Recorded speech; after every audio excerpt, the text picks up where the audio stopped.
Yep. everything you need before I step out? I do, yeah. Okay.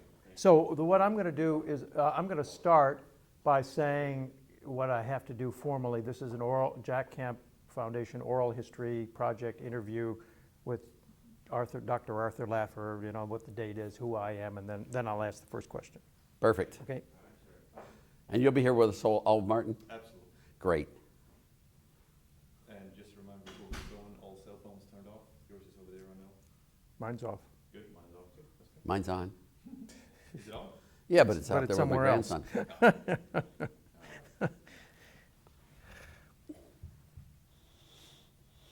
Tell me when we're rolling. And we got speed. This is a Jack Kemp Oral History Project interview with Dr. Arthur Laffer. It's taking place on June 14th, 2011 in Nashville, Tennessee, and I'm Morton Kondracki. Dr. Laffer, when you think about Jack Kemp, what immediately comes to mind? Just a great person, a fun person, a football player, even though I'm not a fan of football. I just think of a great friend. And so where do you think he fits in history, in the history of the last 30 years? He was very essential for getting the tax bills through. I mean, we think of Jack Kemp in the tax context, and I think he was essential in getting that through and getting Reagan's tax cuts into place. One of the obituaries of Jack Kemp said that he was perhaps the most influential politician of the 20th century who was not president. Do you think he comes anywhere near that? He was very influential. I don't know if he's most, that really ranks him relative to all the other people, but Douglas MacArthur, I don't know, there are a few others that you might want to put in there, Bob Taft and a few others, but Jack was really influential, let's put it that way. So when did you first hear about him? Jude Winniski told me about this freshman congressman coming from Buffalo who was a football player, and that he was open to our ideas, to growth, and was very pro-growth, and I've got to get there and meet him and talk to him. He's fallen under the sway of Norman Turry and Steve Enton and Craig Roberts, that maybe not Craig at the time, but whatever. But we had to get together with him and get him to the pro-growth policies. Not that he wasn't pro-growth, he was. Well, Jude supposedly met him in 1976. They had that day-long session. Jude came down to see him and started out at breakfast, and it apparently ended up late in the night. So was it 1976 that Oh, you it had to first be met much earlier than that. Uh-huh, okay. Had to be much earlier. What was Jack's first year, 72? 70. 70, okay, it was probably 72. Mm-hmm. I met Jack with Jude. Mm-hmm. So Jude knew him long before that day-long session in 76. And we spent time. I mean, Jack had this bill, which was, I think was called, and correct me if I'm wrong in this, but the Kemp Capital Accumulation Act. It was sort of an old line right-wing bill, which is accelerated depreciation, investment tax credits, all of that sort of stuff. And really what we wanted to do was switch it over to a pro-growth policy for all factors. It wasn't really critical that you have investment to get growth. All you need is people working and the process to go on. And so he swung from the Kemp Capital Accumulation Act to the across-the-board tax rate reduction. In fact, if you want me to continue, Jack was wavering on this. He didn't know whether to stay with the one or go with the other. And I can remember what I thought was the coup de grace, if you will, of swinging him over, because it was the Kennedy tax cuts, which were the 30% across the board. They weren't exactly 30%, by the way, but they were pretty much 30% across the board. And Jack wasn't sure if he wanted to do that or stay with the other. And if you know, Jack's middle name is France. So the way we kind of, he's the second JFK, and he loved that imagery. Jack was a very multifaceted person. He was smarter than hell, and he really was smart, and fairly analytic. I mean, and he loved that sort of stuff. But he also was very social. He was very symbolic as well. So he loved the JFK image. Do you remember the circumstances when you put the JFK comparison to him? I remember being in his office, but I could well be wrong. You're a young man, Morton, but as an old man, I sometimes misremember things. Mm-hmm. But I remember being in his office and talking about JFK too, and that he liked that image a lot. Well, Jack Kennedy was bigger than life, as you know, for everyone back then. I mean, he was truly a national hero. And the pro-growth policies of Kennedy were legend. And Jack wanted to have those same types of, and Jack and me too, we're never Republicans or Democrats, liberals or conservative, left-wingers or right-wingers. It's always the economics that mattered. And you know, when you think across the board tax rate reductions, what it does is it really gives increased incentives for labor, for capital, for land, for all the resources in the system, not just the investment. Now, you may like investment more than you like workers, but you know, the key here is to get people working. And when you cut tax rates across the board, you cut them on capital, and you cut them on labor, you cut them on all factors of production, which is far preferable to me than the investment tax credit, accelerated depreciation. Those things are sort of hokey to me, and they really distort the production process. So how often would you say you talked to him over the years? Oh gosh, in those days, I was in Washington probably once a week. We had that little one, One Washington Circle, I think it was called, which was my hotel room or Jude's, and we had the group meeting every weekend, and it was all the time. I mean, literally, for years we had like those for 3 or 4 years. So 5 who all years. was there every weekend there? Or Well, most- we had guests who came in from time to time, but Jack, Jude, and I were always there. But Richard Rahn, Craig Roberts sometimes. There were a bunch of other people there. Every weekend, what time of day? I don't know if it was every weekend, maybe weekday, but it was afternoon. I like to think it was a football game type of scenario on Sundays, but gosh, I'd have to go back to my records to check when we had the reservations there. But I could do that. But it was all the time. And phone calls? Well, I talked to Jude probably 3, 4 times a day, and Jude talked to Jack a lot. I'm not one to talk a lot of people, but Jude talked to Jack all the time. Right.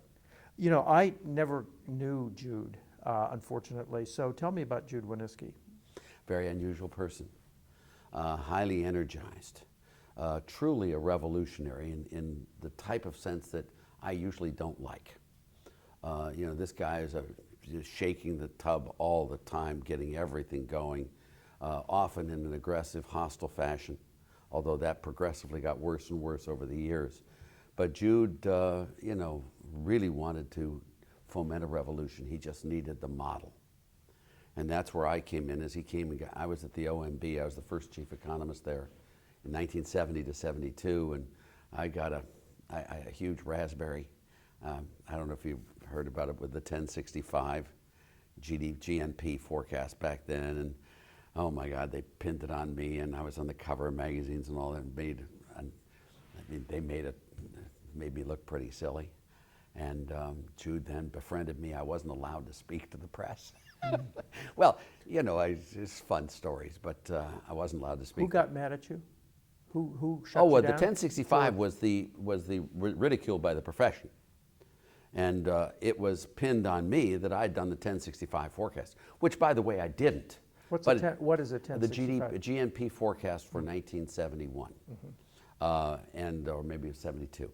And that I was the chief economist for the OMB. George Shultz had gotten it, and Herbstein was furious because I'd stolen his model and his number.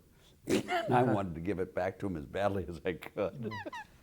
And so I guess there was one time, I can't remember who it was. I could find it out. But a reporter asked me if my boss, what's he like? George Shultz, really smart, wonderful man, professor, University of Chicago. He brought me here and all that sort of stuff. And what do you do at the OMB? I said, well, you know, what I really do, I'm the chief economist there. And what I do is I try to coordinate and get the economics through. So we really, because the OMB is the central nervous system for the thing. And we run seminars every week, and we go through all the numbers and all this stuff. And, you know, there are a lot of professors and a lot of PhDs in there, and all but dissertation people as well. And so we sit down, and he said, well, you've done this model, Dr. Laffer. And I said, well, yeah, I did. And it's a small model. I made it simple so these people could understand. Next day, George Shultz is a very smart man, and I made the model for him because I made it simple enough so even he could understand. Well, you can imagine, it was Slevin. Do you remember the guy Slevin? Well, he was a reporter for the Washington Post, I think. Then the lid was put on me. I wasn't allowed to talk to the press for good reason. And then this reporter kept calling me and calling me and calling me, and I'd never answer it. Finally, one day, he was in my office there, and this was Jude Winniski. And then we became friends. He swore he'd never do that. And then he was with the National Observer? National Observer. And he did the paper on trade, and he mentioned you promised you wouldn't. But then I looked at it, it was nice references. We became very close. And then Jack came into that group then. So what was Jude and Jack's relationship like? I mean, is this father and son? Oh, Is no, this- no. It was,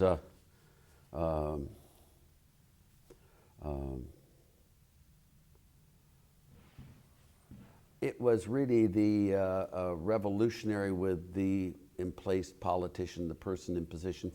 Jude wanted Jack to mouth his positions. Jude wanted Jack to be the weapon, he called him. Jude had all these ideas from me and from all of this stuff, but this was Jude. And he tried to use Jack and have Jack be the weapon to take these ideas into Congress because he had the position to be able to do it. He did a very good job with it, by the way. Jack and Jude together were deadly. They fought all the time, too. I mean, they got really hostile with each other. And, What did they fight about? wedding invitations, an insulting word, you didn't say the right phrase, why didn't you mention, I mean, look, it was sort of like schoolgirls. You know, I don't like your dress. I mean, they really fought over very silly stuff, I thought. And what about Robert Mundell? Was He wasn't in your involved group? in any No. of this then. No, there was no Mundell. Mundell was my very close mentor at the University of Chicago. Phenomenal economist and the person I'd worked with when I left Chicago and joined the OMB. I don't think Mundell had one meeting with George Shultz. You know, Bob isn't the same type of person as that. And it wasn't until much later, I think 74 or something like that, before Mundell really came into the scene with Bob Bartley. But Jude Winniski referred to the whole supply side idea as the Laffer-Mundell hypothesis. Oh yes, Bob Mundell was critical to the hypothesis. I thought you were talking about him personally. Yeah, I did. I was. Oh, okay, because that's when his ideas were there all the time. I brought all the ideas of Mundell in those conversations, et cetera. But Bob Mundell personally didn't join it until much later. So what part of the supply side formula is Mundell and what part is Laffer? Well, you know, seeing that he's my mentor, who knows? Bob Mundell is great on international trade, wonderful. I had never met him. The reason I joined the faculty at Chicago was because I wanted to be with Mundell. So he had done a piece on growth and the balance of payments that I just loved. And I came there, I did the anti-traditional theory of growth and the balance of payments, which was very similar to Mundell. He headed the trade workshop. I joined the faculty at the University of Chicago, and I think it was, 1967, just to be with Mundell. Now, I took my first year as a year's leave of absence at Brookings. All right, and then I came back to Chicago where I'd never been before. But all of that was done to be with Mundell. I just think he's the world's best economist, and his ideas are the tax rate reductions that are so important to this. Mundell does have a Keynesian tilt to him, and you'll see it. I mean, he doesn't believe, as I do, that government spending hurts the economy. He doesn't believe that. He, for example, right now, he really likes QE2 because he says that if it doesn't happen, and if they stop buying those bonds, the bond prices would fall, interest rates would go up. That would attract capital from abroad. The dollar would appreciate, commodity prices would fall, and we'd have a double dip recession, depression, and deflation if you've gone through Mundell stuff. It's a different model, a different way than I would do it, although it's clearly logically correct. I'm much more along the McKinnon line, that the expansion of the monetary base is really global inflation coming, and we're having the sort of the 1970s all over again. But they're all driven from the same model, just different ways of looking at the consequences. But the idea of cutting taxes across the board, especially for individual taxes, is that Laffer or is that Mundell? That's Kennedy. Uh-huh. That really is Kennedy. You know, the tax rate reductions Mundell has always been in favor of, so have I. I mean, Mundell's much older, so he's got it clearly way ahead of me. And so, but it is the actual plan was the Kennedy plan. And that was done for specific reasons. You can do all the quotes out of Kennedy. I got a whole list of 50 things that Jack used all the time. I had them all the Kennedy quotes from the, that he did for all of his tax cuts. I brought those in. And they fit perfectly. If you didn't map it along Kennedy, it would be very hard to use those quotes. In fact, you may remember how Walter Heller went at us. Oh yes, Kennedy said that, that's true, but this is different. Back then it would work, but now it won't. Yeah, all that garbage they did. That's why we tried to keep it as close to that line to make sure that they had a very hard time pulling us away from Kennedy. That's why I thought it was so cool. It is JFK too. I mean, it really is cool. So which of you economists first came up with the idea of matching Kennedy? I think that, I think you that was or- my idea. My idea. I mean, I've been a Kennedy person forever. I don't know if it was or not. I mean, we did the cross-the-board tax cuts, which were the Kennedy tax cuts. I've always loved those. And I think it was I who brought that in that little circle there. Now, obviously, it was Walter Heller and lots of others who did Kennedy stuff. So that was long before my day. But the one difference I would guess with Mundell, and let me just do it, is does government spending create jobs and output and employment, or doesn't it? And I'll tell you the one I had a conversation with Austin Goolsby. He called a few months ago, and we were talking about this. And let me just put it this way, Morton. If it's so hard to see this in a 325 million person economy with credit default swaps and monetary base and money multipliers and velocity and Chinese capital, blah, and you get so dizzy. You try to do your T accounts, but you can't keep them straight. So the way I always like to think of these things is, if it's good economics, it works in a two-person world just as well as in a 325 million person world. You with me on that? Now imagine you have a two-person world, two farms. That's the whole world. There's nothing else except those two farms. If one of those farmers gets unemployment benefits, who do you think pays for him? I'm not going over your head on this one, am I? Just teasing you. Government spending is taxation.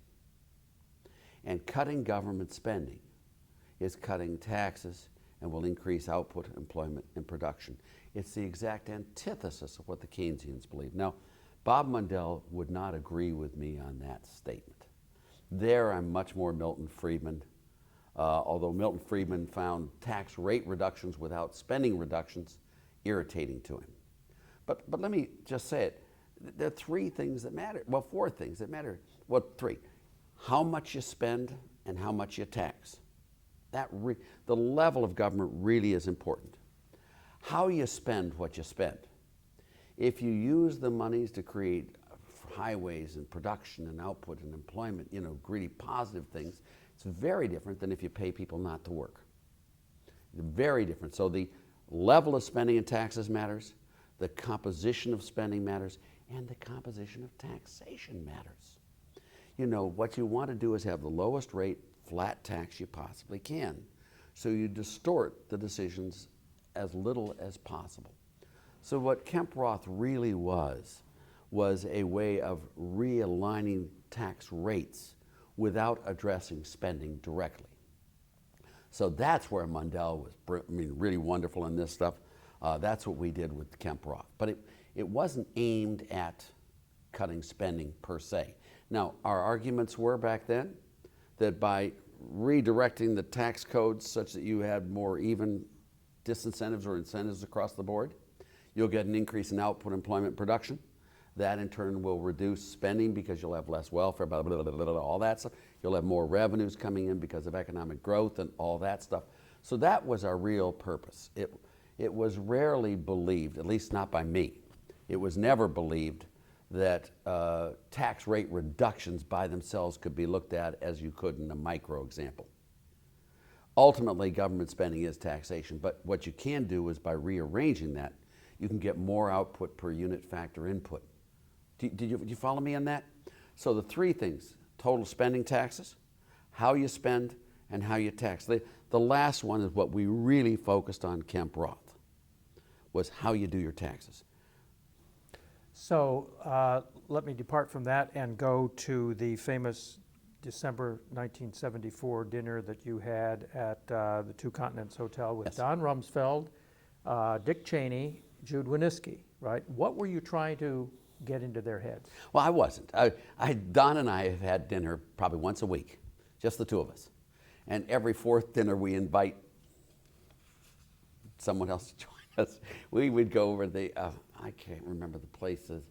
Oh, in Georgetown, there was this one place we thought was run by the mafia because no one was ever in there. Just the two of us were the only two that. Don had come over from NATO, and Jerry Ford had just taken office. And Don used me as a sounding board at that time. And so this time we invited Dick, who was his deputy, and had been my classmate at Yale. And we had Jude come in as well. And this is where on the, do you remember the whip inflation now?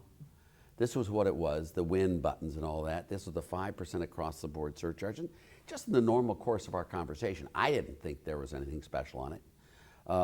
I said, look, with a 5% tax surcharge, you may get 4% more revenue, may get 3% more, you may even lose revenues, but I'll guarantee you won't get 5% more in revenues as you're estimating.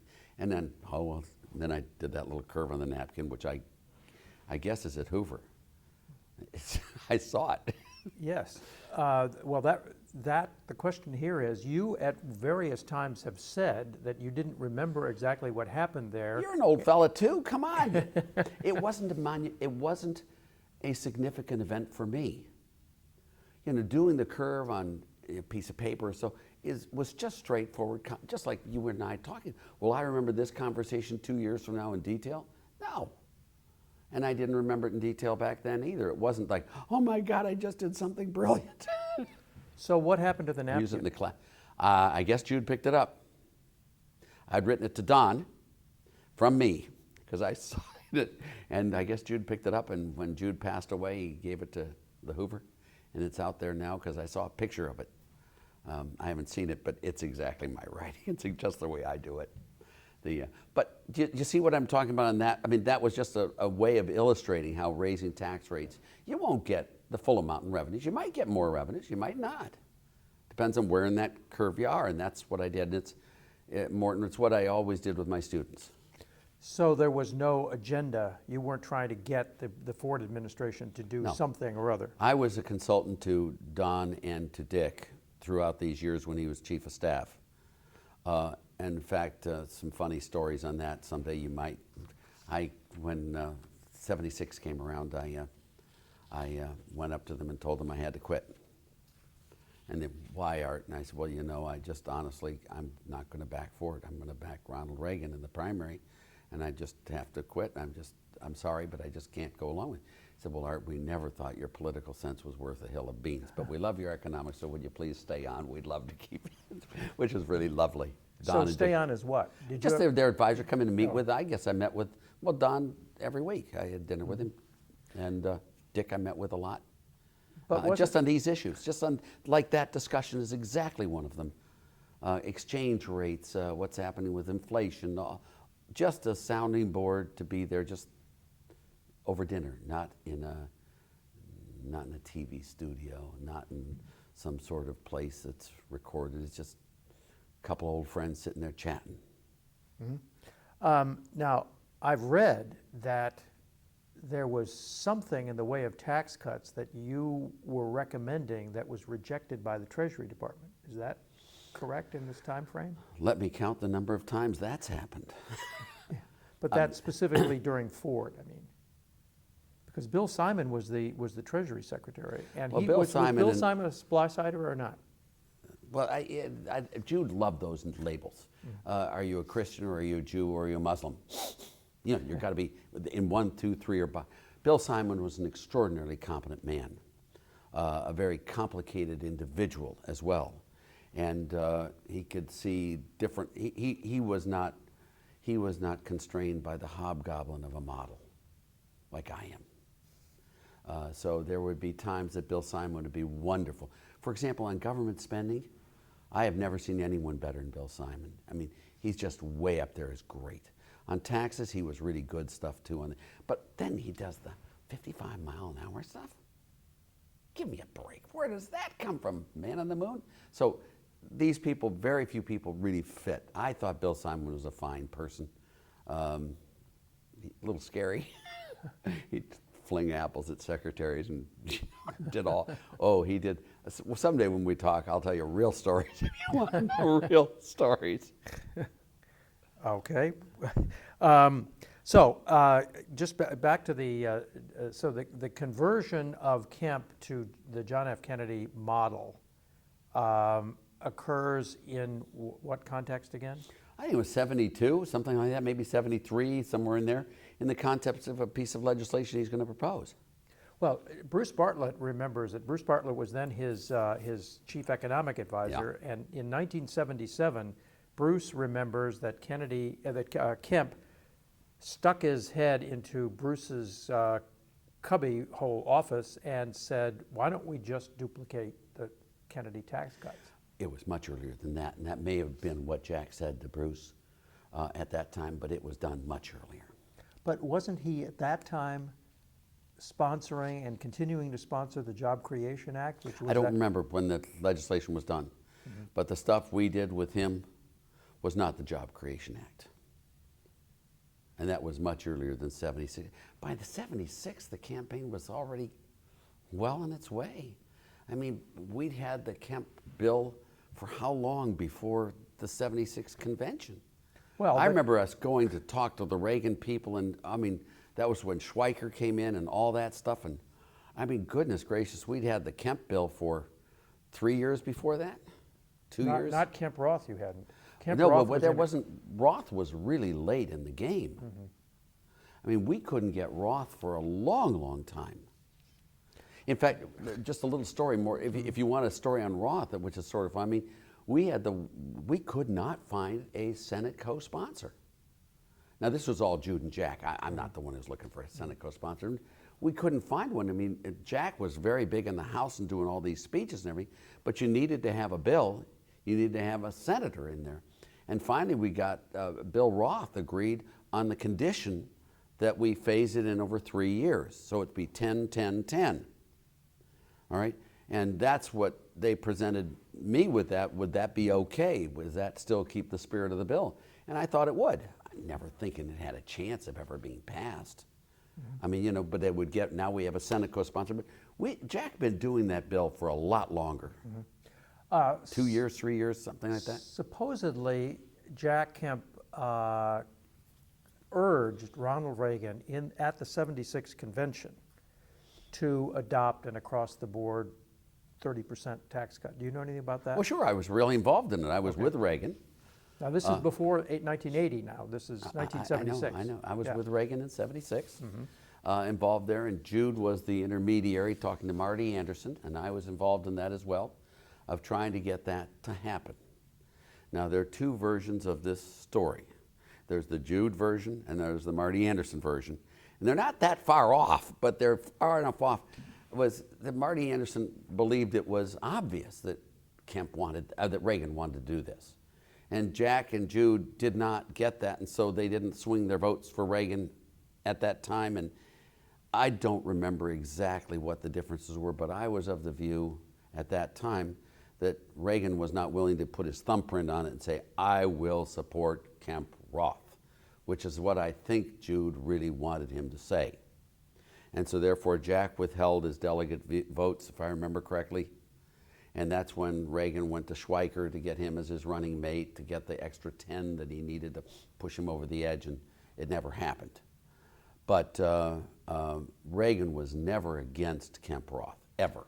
What, did Kemp put a proposal to Reagan in 76 that if he adopted Kemp Roth that he would throw New York delegates to? That is what Jude took to Marty Anderson.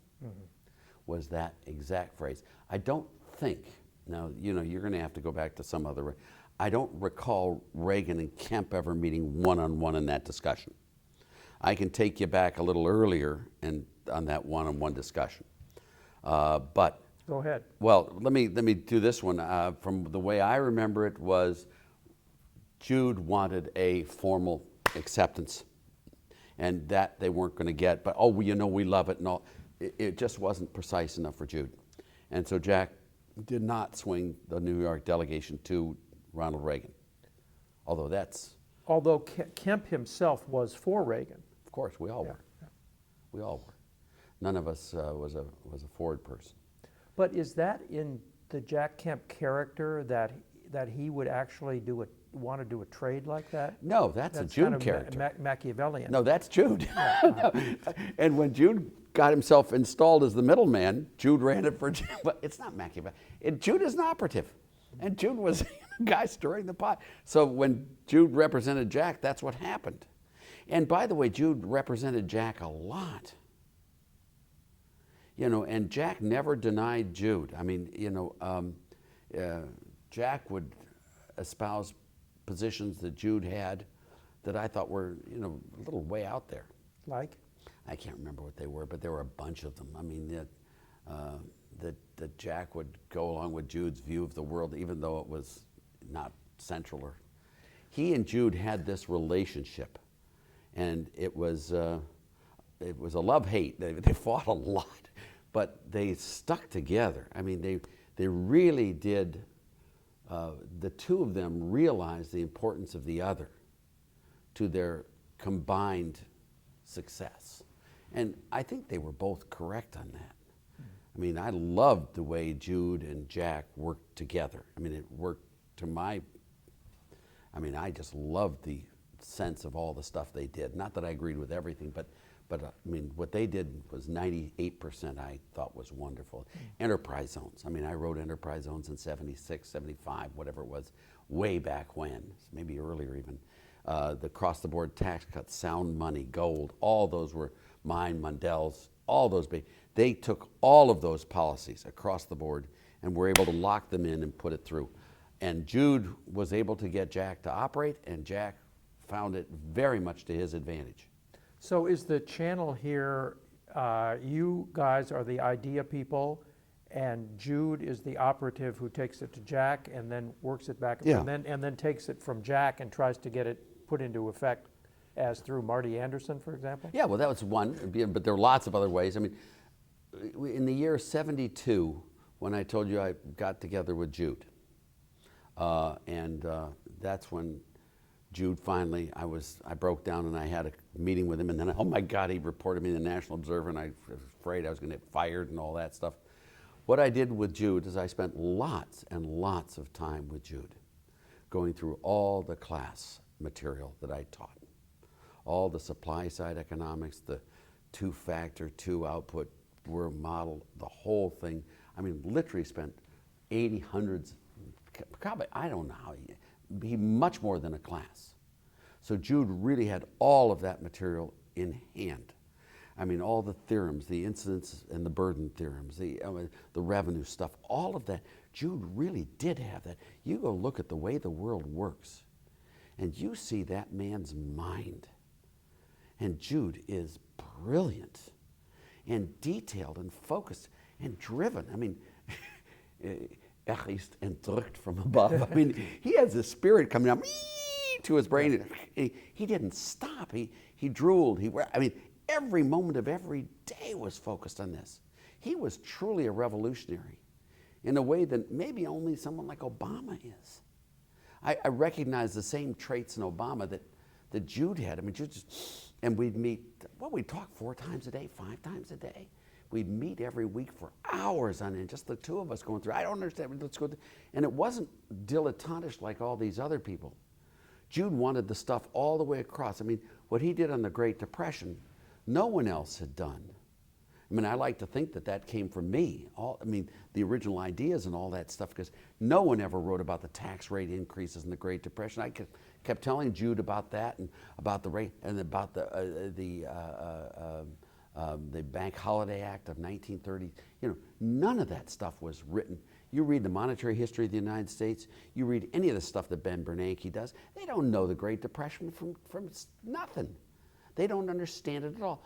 The highest rates were raised from 25 to 63% on January 1st, 1932. Then from 63 to 79% on January 1st, 36, and then on up to 83. Hello? You know, when you go through there and what happened to all of this stuff they've got on the Great Depression and monetary policy bent is wrong. It really was a smoot hauling. You know, I don't know of anyone, Bruce Bartlett, especially on his recent thing in that, they don't understand a tariff. We'll get to that. Okay, Let's but go back- This let's is go this back- is the stuff to Jude. Right. Jude was driven, and he had that model in his soul, and I'd like to think that I helped plant that model in his soul, and so he could go to these meetings and he could do them. He didn't need to go back and check. Okay. Back to Yeah. back to the 76 convention and this. So as I understand it now, what's happening is that Jude is talking to Marty Anderson Yes. and trying to convince him to convince Reagan to go for an across-the-board And tax Marty cut. thought that Reagan was convinced. Uh-huh. I don't know what the specific was that Jude wanted, but you know, it's like that guy who wants the no tax, you got to sign it in blood on the back of your hand or something. You know, there was some Norquist. technical detail that stopped that transaction from actually occurring. And do you know anything about what Jack and Jude discussed about the delegates? Sure. I mean, I was involved in all those. Do remember, it's not my turf. Yeah. So But- I don't remember a lot of the stuff because it's just not my economics area. But I was involved with the Reagan people, you know, in that time with Jeff Ballin, Marty Anson, the whole group there. And I've been with Reagan the whole time during that, and well, it was Jack and Jude. So I was the only one, I think, who was in both camps fully and totally. So why didn't Reagan do it? I think Reagan thought he did do it. There was something specific about that day. Remember now, you're in a convention. You've got Marty meeting with Jude with 3,000 people around screaming and all noise and all this stuff. And I don't know why that transaction did not close. I believe that Reagan was clear on he supported Kemp Roth. And I believe Jack was clear that that was all he needed to do to bring the rest of that New York delegation through. I don't know why the transaction didn't actually close. So between 1976 and 1980, there are occasions when Reagan said on the radio and other places favorable things about Kemp Roth and the idea of across-the-board tax cuts. But there were other occasions when when he seemed to be diverting from the supply side agenda. How do you explain that? But he's a human. Both of them are human. It's like you asked me, is Bill Simon a supply side? Well, there are days he was, days he wasn't, issues he was, issues he wasn't. Reagan wasn't, he's not like I am, he's not running on a model. Now, I would have lunch with Reagan through this 76 to 80 period at the Beverly Wilshire, just the two of us, and he'd bring in transcripts and things with paper clips and go through them with me. Just ask me, what does he mean? How can he say it? And through that whole period, he's going. But Ronald Reagan, he's not a PhD economist. That's not even fair to say because most PhD economists don't stay consistent either. Ronald Reagan was very intuitive and very clear on that level. That he would see a different argument from time to time and support it or go against it or vice versa shouldn't surprise anyone. I don't know of anyone who's concerned. Do you want to know the real problem with Reagan? What? The tax bill. We passed it in 1981. You tell me what that tax bill said, Morton. Did we cut tax rates across the board? I think so. No, we did not. In fact, what we did is we extended the brackets out. The highest tax rate in the United States did not go down on earned income. What happened was on unearned income, we had the, what was his name, the Democrat from Michigan, Broadhead Amendment, which dropped the 70 to 50. But the 50 wasn't cut. Reagan asked, did we promise tax rate reductions or tax reduction? This was after the election in the Oval Office. There were 12 of us in there. He had Wirthlin and Deaver on both sides of him, and they came to the conclusion that he'd never promised tax rate reduction. He promised tax reduction. And so with that in mind, the biggest disappointment of my life was instead of cutting all the tax rates down, they extended the brackets out to get a 30% reduction. You follow me? I thought they cut the top tax rate from 70 to 50. No, that was the Broadhead Amendment, which eliminated the distinction between earned and unearned income. But the 70% did not apply to earned income and never did. All right, it applied only to unearned income. That was eliminated. So the 70 went down to 50. But the highest marginal tax rate on earned income was not changed from Nixon in 1969. But no one remembers that. Even by the 81 tax bill? By the 81 tax bill did not lower the 50%. The 50% rate, the highest marginal earned income tax rate, did not change by the 81 tax bill. Now by the 86 tax bill, it did.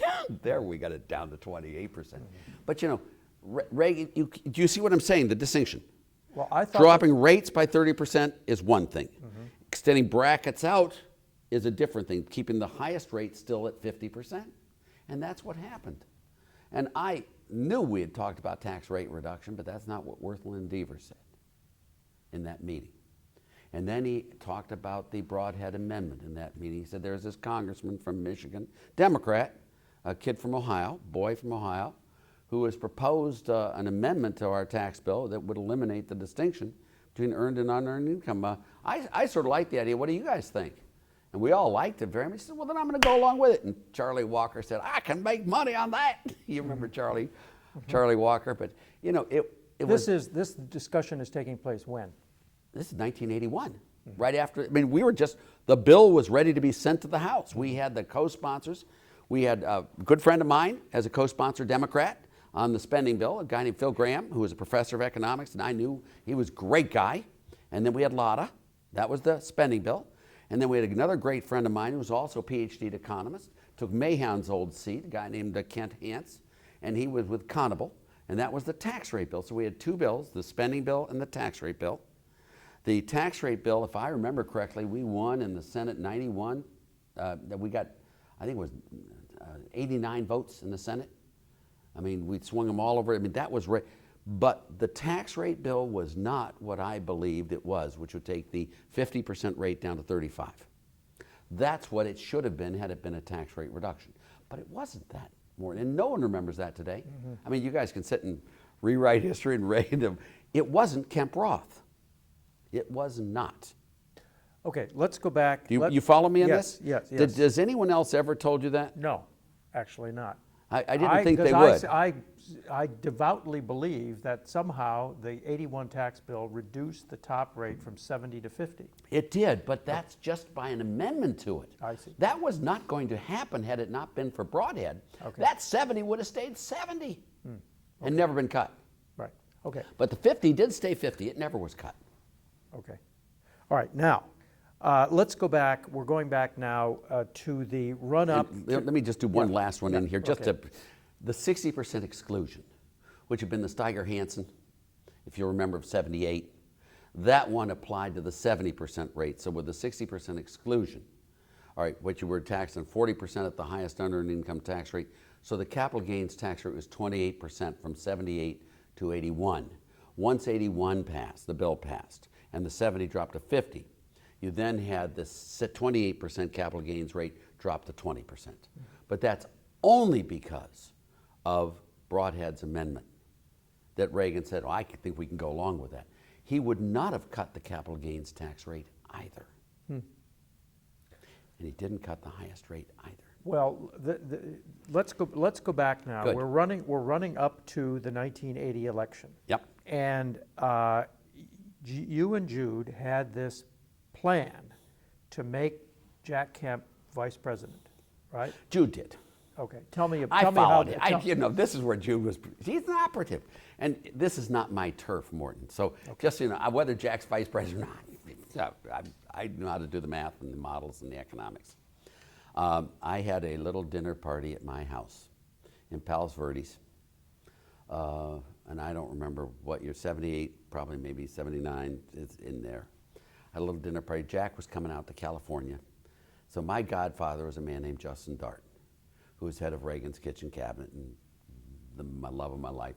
Two men I've loved, my father and Justin Dart, and both exact same age, exact same personality, exact same business, everything.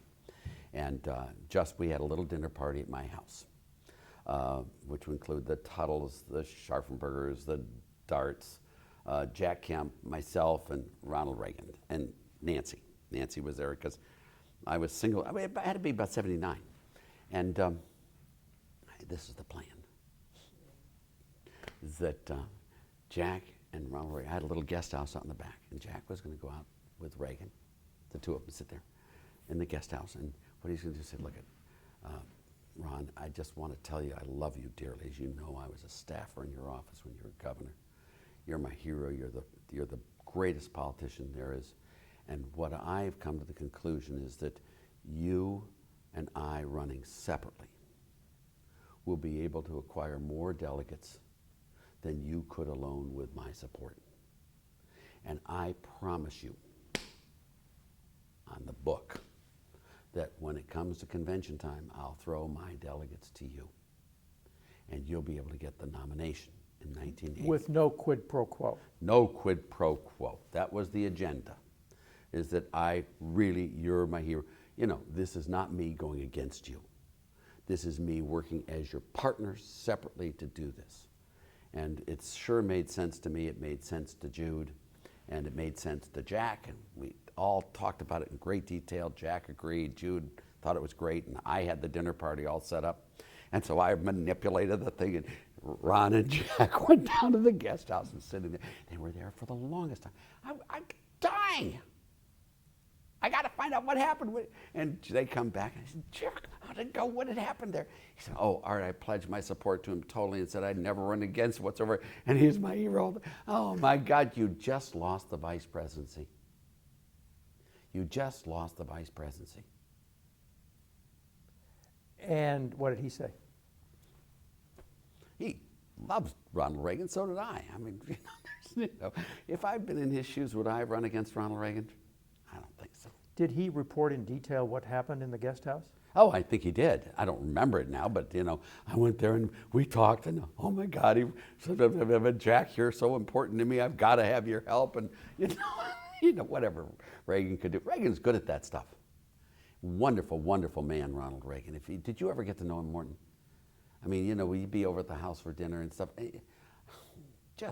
We'd have those lunches, once a month at the Beverly Wilshire. I mean, in substance, in humor, in grace, in dignity. Just such a fine, fine man. He'd come with those books with all the paper clips on them. It was just, and he'd have this thing about, Art, this is what Walter Heller said. Blah, blah, blah, blah.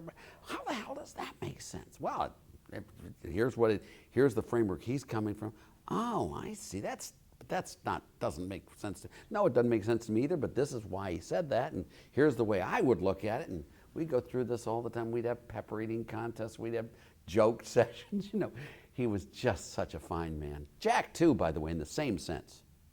So let's go back to the beginning of this plot. Where and when and how did it get hatched that Jack was going to do Oh, this? I think that was Jude. Oh, Jude hatched all of these plans. At least, maybe, I don't think it was Jack either. I think it was all Jude. So did Jack rehearse what he was going to say to Reagan? If he did, he didn't do it in front of me. I mean, we talked about it. It was pretty simple. I mean, I love you dearly. You're the greatest in the world. I totally support you, obviously. But I think the two of us running separately will get more delegates than you alone with my support. That's not a very, it's not rocket surgery. You like that rocket surgery? I got it. Yeah. But do you follow me on that? Yes, yeah. So Reagan obviously did not want that to be the answer.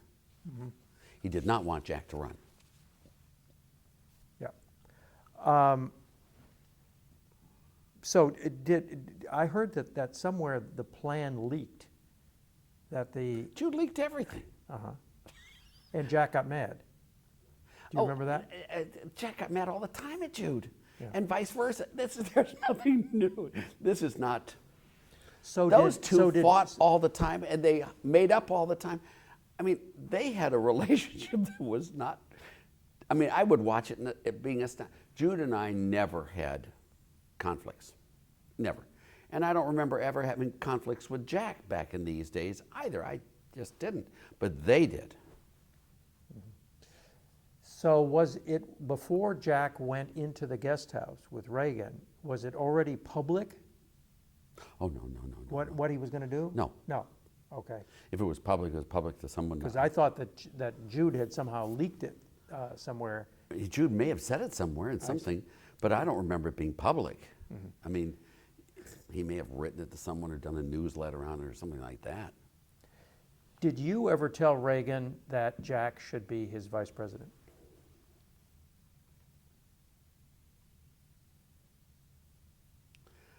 That's not something I would tell the president. But he knew my relationship with Jack very, very well. And I could easily say, God, you're going to be, but I don't remember specific. I never would go to him with something like that. I'm an economist, Morton, and I never wandered outside of my turf. Okay, so Jack that day did not say, okay, here's what I'm gonna say to him, and sort of rehearse it. He may have said that to me. It was your house. Oh, he may have said that. I don't think he needed to rehearse that one okay. line. Well, maybe he did, but he understood the line totally, and he agreed to it. And he was going to do it. He was all excited too. So was Jude. So was I. And when he was down there and they're talking, I was just waiting for it to come back, and it came back. how long were they in there together? Oh, a long time. At least An seemed hour? like it seemed like 4 or 5 years to me. I don't know how long it was, but it was quite a while. I have no idea if it was an hour or not. In So- those days, 15 minutes can seem a long time when you. So after he comes out and he says, I couldn't do it. No, he didn't say that. Okay, what did he say? He said, I agreed to support him all the way. I'm on your team. He didn't say I couldn't do it. He said, I went with him all the way. And what did you say? Oh, no, you just lost the vice presidency. And what did Jude say? I don't know. He wasn't there. He wasn't. Jude never came to these occasions. He wasn't very welcome at these parties.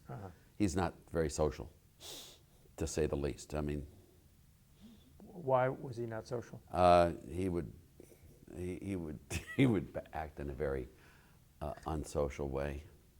Would he try to proselytize anybody? Oh, he could curse someone out. He could say something vulgar.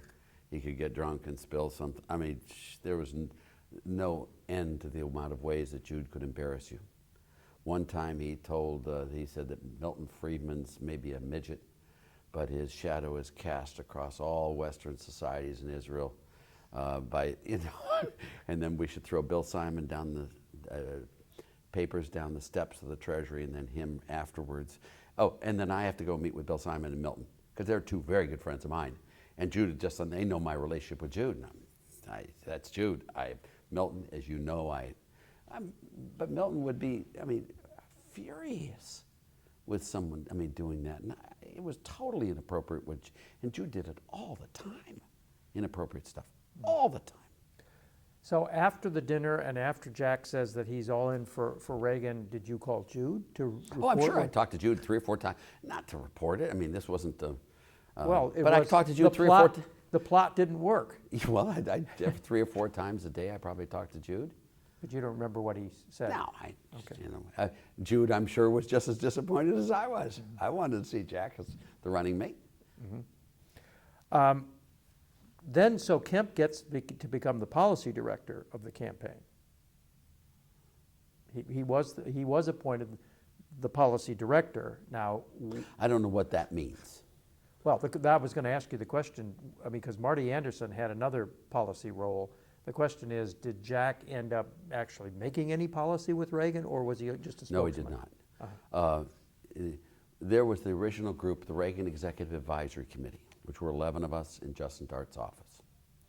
That was had Holmes Tuttle, Jack Rather, Bill French Smith, Bill Wilson, the guy who became ambassador to Austria, a really wonderful guy there, Earl Jorgensen. There were a bunch of those. There were 11 of us in that office there in the beginning. Now, I was the youngest by 30 years because I was just his baby. He took me everywhere. And then that morphed into the group there in the campaign. It was finally joined by George Herbert Walker Bush, who came in and joined us. By that time, the group was 45 people, something like that. And then the campaign went. Well, this is after Bush is already nominated vice president? Yeah, when Yeah. Bush drops out of the presidential race, yeah. Yeah, well, I was talking about in the primaries leading up to the 1980 nomination, there was in 79, 80 some sort of a policy committee. I don't remember that. Okay. I don't remember Jack's role in that. Okay. Now, Jack was very important in campaigning for the president and went around all over the place giving speeches for him. I know he did that. It was almost all on pro-growth stuff and tax cuts and that, but I don't remember Okay. Jack in any of those meetings. Well, there was a meeting at an airport hotel in Los Angeles, near LAX, of some sort of policy committee in December of '79 or January of 1980, as the campaign is getting launched, where supposedly Jack convinced Reagan to endorse Kemp Roth. Were you there? Well, I don't know if I was or not there. I mean, I remember a bunch of these meetings together with the policy people. I don't remember specifically. I think he was always on it.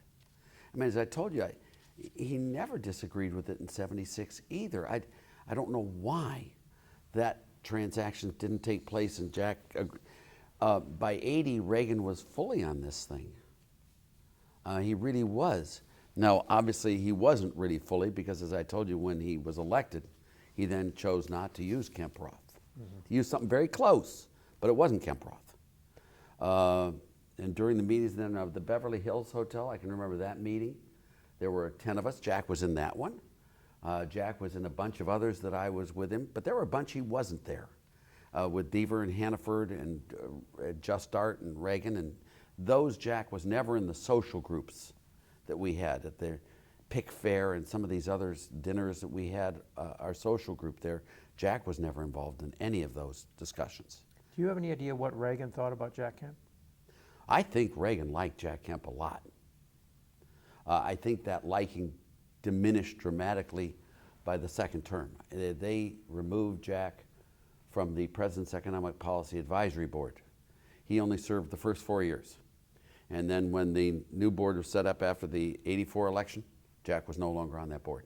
Why? I think he was removed because of, I don't know. I think he talked too much at the meetings, and they didn't like it. He did talk a lot. Yes, but so do a lot of us. I wasn't cut. Right. And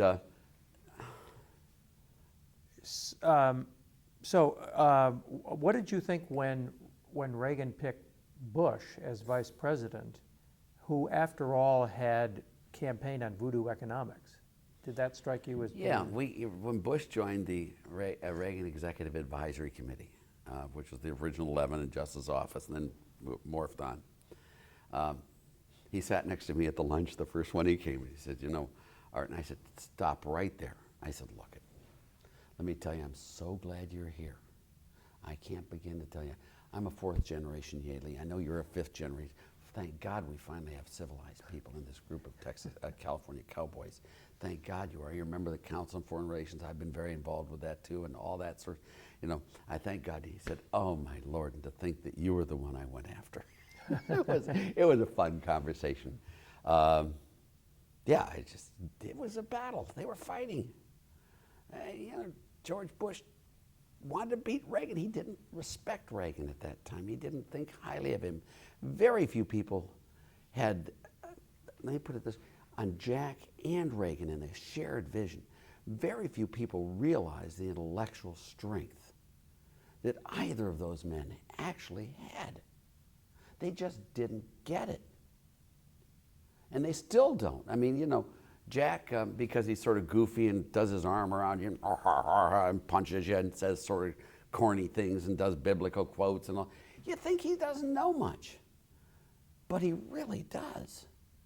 And the thing that's cool is Reagan, in the same breath, had that same, it was really easy to underestimate both of those men. I don't know if you, it really was. And being in my position, being able to work with them as much as I did, you could really see the depth of it. Jack Kemp had me go through theorems with him and stuff. Now, Jude did too, by the way, but I'd go through and I'd prove the theorems with him and go through it. Lerner's symmetry theorem, the factor pricing, Ricardo, gains from change, all that stuff, the Bhagwati theorem. They really did these people today don't have a clue, Morton. I mean, this Obama guy thinks it's cool to be energy independent. It's about the stupidest thing I've ever heard in my life. You know, what I did with enterprise zones is how do you make a free trade zone in the inner city? That's my neighborhood in the south side of Chicago where I taught, and I wrote that up in 73, 72, 74, or something like that. You know, that was these guys got it. Jack Kemp really got it. Reagan really got it. You know, Reagan never met a black in his life. I mean, I'm obviously joking on that, but he never hung with the homeboys. Now, Jack did, because Jack was in football. But those two people, I tried that policy with 50 Democrats, including Jerry Brown and all. Couldn't get they wouldn't go for it. The guy who went for it, Jack Kemp, saw it. Ronald Reagan saw it clearly. Now, we didn't get it passed, but if you remember in the 72 convention in Detroit, I think it was, I did the whole platform there that had the cut across the board, the capital gains tax, the enterprise zones, the monetary policy, you know, all of that stuff there. You know, that's how you create growth. Jack was onto that like white on rice. Mm-hmm. Well, why did Reagan not adopt Kemp Roth if he had? I think he did. But you said that the bill, as written by the White House, was not Kemp Roth. It wasn't. Why? I don't know. You know, I remember sitting there in the Oval Office. It wasn't an issue to me at all. And then all of a sudden this discussion comes up. It's right after the campaign. We're in there, I don't know what, January 22nd. Are we sitting there, 11 of us or 15 of us or whatever the number was sitting there? And he then asked the question, what did I want to make sure we deliver on our campaign promises. What did we actually promise on the tax cuts? Did I promise tax rate reductions? No, Mr. President, you never did. I've gone and checked all the transcripts. No, you didn't. You promised tax cuts. Who said that? I don't know whether it was Wirthlin or Deaver. They were sitting there like two wolf dogs on each side. I always had problems with these people. And he said, well, if I didn't, you know, and then what would we do? And then all of a sudden, we don't cut all the rates down. We extend the brackets out. I'd never even heard of such an option. Never heard of it. Now, the nice thing about that was the Broadhead Amendment. Yeah. But that was a fluke. Let me tell you, if Broadhead had not made that amendment, we would not have eliminated the distinction between earned and unearned income. It would not have happened. That was not Reagan's idea. So what did Kemp think when Reagan produces a bill that is not Kemp Roth? I don't remember exactly what it was. I do know what my feelings were. I was terribly worried in the next 2 years about Reagan. If you go back and read some of my pieces on that, I thought it was 50-50 that he'd collapse on the third year of the tax cut, maybe even higher than that. You know, if you remember, he was shortly in office and Hinckley shot him, and Reagan changed dramatically. You know, here is this man who is grander than life, who sees eternity. I mean, has an infinite horizon, what's good for the U.S., all this stuff. All of a sudden, he becomes very mortal, very worried about today, tomorrow, and all this stuff. Just not the man I knew at all. And he became part of the problem rather than part of the solution. And it wasn't until really mid-82 that he all of a sudden swung back to being Ronald Reagan. You know, the most beautiful thing in the world was that 82 moment in August when he turned down Bob Dole. I mean, we had the four anti-Reagans, which is Dole, Baker, Darman, and Bush. We called them the anti-Reagan. The only ones we had, the only ones I had were the speechwriters. And God, were they with me. I mean, and I with them. I mean, and Reagan loved them. Your job at that point was you were on the President's Economic Advisory Board. Yes. But were you in the White House? No, I came in once every 3 weeks or so and spent time with the president. But no, two reasons. And one is my wife had left, and so I was raising 4 children alone. And I couldn't do anything. But number two is whenever you take a job for a person, you become his employee, not his advisor. And you never want to go to work for a president. Ever, ever, ever. Because I guarantee you, you'll be cast aside. And so I was able to do there and with that. So that's what I did with Reagan. Besides the speechwriters, who in the Reagan administration were your allies? None, until afterwards. Everyone is advising the president to give up on the third year of the tax cut. It didn't work. Now, you know what actually happened. Well, let me take you through what actually happened. We had the tax bill. Now, let's pretend it's a tax rate reduction. It's not. We had a 5% cut in October of 1981. We had a 10% cut on July 1st, 1982, and a 10% cut on July 1st, 1983. It was 5, 10, 10. Now, the reason it wasn't a 30% cut, it was 25. It really wasn't even 25 because the 10 was off the 95 and the other 10 was off the 85. So it was much less than 25. Now, there is no such thing as a mid-year tax cut, Morton. You know, when you report your income for the year, you report your income and you pay it against one tax table. So instead of being a 5% cut on October 1st, 1981, they prorated it over the whole year. So instead of being 5% for a quarter of a year, it was 1.25% for the whole year. You follow me? So on January 1st, 1982, you had the full 5% from 81. Instead of, it went from 1.25 to 5, that portion did. And then you had half of the 10%. So you had a 15% cut across the board, a 10% cut across the board on January 1st, 1982. On January 1st, 1983, you had the 5% from 81, you had the 10% from 82, and you had half of the 10% from 83, so you had a 20% across the board cut. The tax cuts did not begin until January 1st, 1983. Do you follow me in this? It's amazing how tax cuts don't work until they take effect, and then they work like mad. We created the deepest recession, depression in U.S. history because of his compromise with Congress. I talked with him on the phone. He told me, Art, we got it. And he could tell I wasn't happy. And he said, what's the matter? You're not going to go against this now. Oh, no, I'm very pleased you got it, sir. But why did you phase it in? Well, Art, come on, these guys don't like deficits. They got problems there. Da, da, da, da. I said, but sir, you can't do it.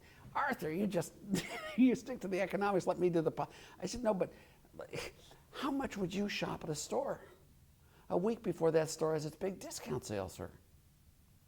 And he goes, oh my God, Art, how bad's it going to be? Go back and look at my Barron's piece I wrote in 81, December of 81, where I go why 81 and 82 are going to be the worst recession, depression years, and how the recovery is going to start on January 1st, 83. I couldn't even convince Jack and Jude of those things. I mean, they didn't believe supply side in the sense of shifting income. I mean, that, do you follow me on all this? Yep. This is exactly how that happened there. Then with Reagan being shot and being so bad, I mean, he was not the same mental. Every one of these bastards were working on him. All the anti-Reagans were. Well, in fact, over the course of his 8 years, he raised taxes about half as much as he cut them overall, right? Not marginal rates. I know you guys all love taxes and you like talking in those terms, but marginal rates he didn't.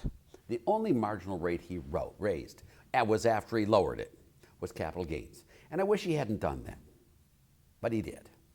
He took it from 28 to 20 and then back up to 28. But he cut the highest rate in America from 70% to 28%. God bless him.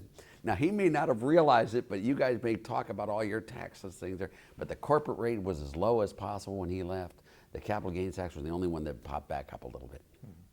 But I think he did a great job on rates. It's all rates that matter, not taxes. Taxes is a Keynesian concept of spending power and trickle down and all that. Tax rates is the marginal rate of substitution between labor and leisure. And it's a totally different concept. So the top marginal rate went from what to what? 70 to 28. Right. If you take an unearned income. Right. If you take an unearned income, it went from 50 to 28 during Reagan's whole time. If you take it on capital gains, it went from 28 to 28. With a blip down to 20. Okay. Corporate rate And that, went down to its low too. And that ultimately produced the growth that he got reelected on. That's my story, and I'm sticking to it, Morton. I'm not gonna move today. Right. I'm not gonna So become a Keynesian for you. so- Just no. easy. I'm just joking with you. So what about David Stockman? Was he ever a supply sider, or did he get converted, or what happened to David Stockman, the You know, OMB you ask director? these questions. These are the questions that Jude would always ask, and he'd always pin, "You're a supply sider. You're not. You're." You know, David Stockman was an opportunistic slimeball. He had worked for Pat Moynihan, as you know. He'd worked for what's the guy's name from Illinois, the Republican, Anderson. He was his chief of staff. Then he briefed Reagan on how to defeat Anderson. I mean, you know, just, and he wrote that piece with Jack on Armageddon, if you remember. You remember that. And then he was the guy who made damn sure it happened.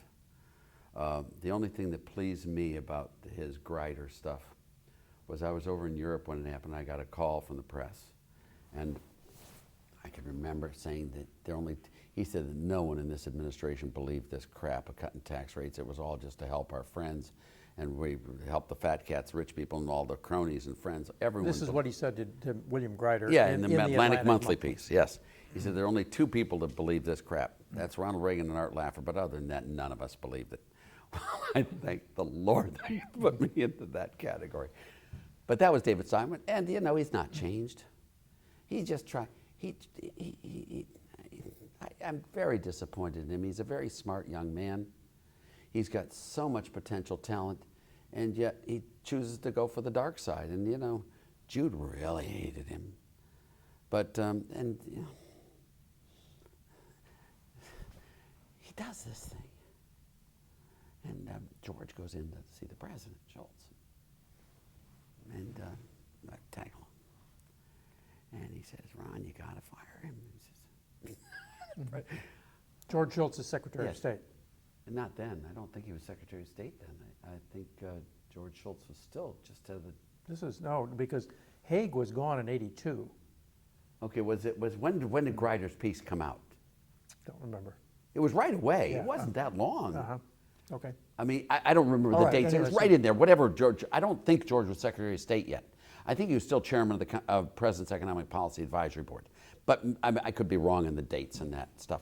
But goes in there and he says, "You got to fire him. You know, it's just you got to get rid of him right away. Just cut bait on." but George, where will he get a job? This is so typically Reagan. Very concerned about the person. And Jack shared that type of view with Reagan as well. Jack was always concerned about the individual. What can you remember specifically in that category? Oh, I have seen Jack go out of his way to help people who were down and out or who didn't see things clearly or so. Jack was always this generous person. And they had another trait. As long as we're talking about all sorts of traits, they were all fascinated by themselves. Can you guess how many hours a day Ronald Reagan spent in front of a mirror to be able to be dressed like that? Or Jack? I mean, there is a similarity in the two that it was really, I remember walking with Jack down Michigan Avenue. Now, remember, he was an usher in my wedding, and so I remember walking down Michigan Avenue, and there was the mirror there of Marshall Field and Company, and Jack would be walking along and look over there, and you could see your reflection in the window. But they all do that. But Jack and Ronald Reagan and, you know, these guys really were fascinated by themselves. So it's a streak of egomania? I don't think it's necessary egomania, but there is a narcissism in there. There is a sense, perhaps, Morton, and maybe you'll see this better because you've been dealing with these people a long time as well. They tend to get their positive approbation from the audience rather than from their soul. You look at Ronald Reagan and his history and who he was. He was the biggest tax increasing governor California's ever had. Put in the first criminal furlough program in probably U.S. history. Big social spender at that time. Chaired the Equal Rights Amendment. Removed all the anti-abortion statutes in the state of California. Who could guess that that man could become the greatest president ever? Now, the way he did it was by the time he was locked into that, he had believed it all of his life. And yet the two models are exactly the opposite. But he believed he had always been a tax cut, pro-growth, spending controller there. I mean, when I used to tease him about it, and he would tell me, he said, you know, Art, I guess I wasn't a very good governor. Now, was I? I said, well, sir, those are your words. I think you're great. He said, no, I wasn't. But at least I'm better than those other damn governors. At least I learned from my mistakes and didn't make them again, you know. But there is a sense of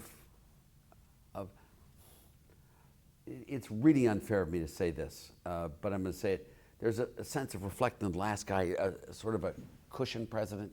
He reflected the last guy who sat on him. That's not true. But there was this, if Milton would get with Reagan for a while and work on him, Reagan would move.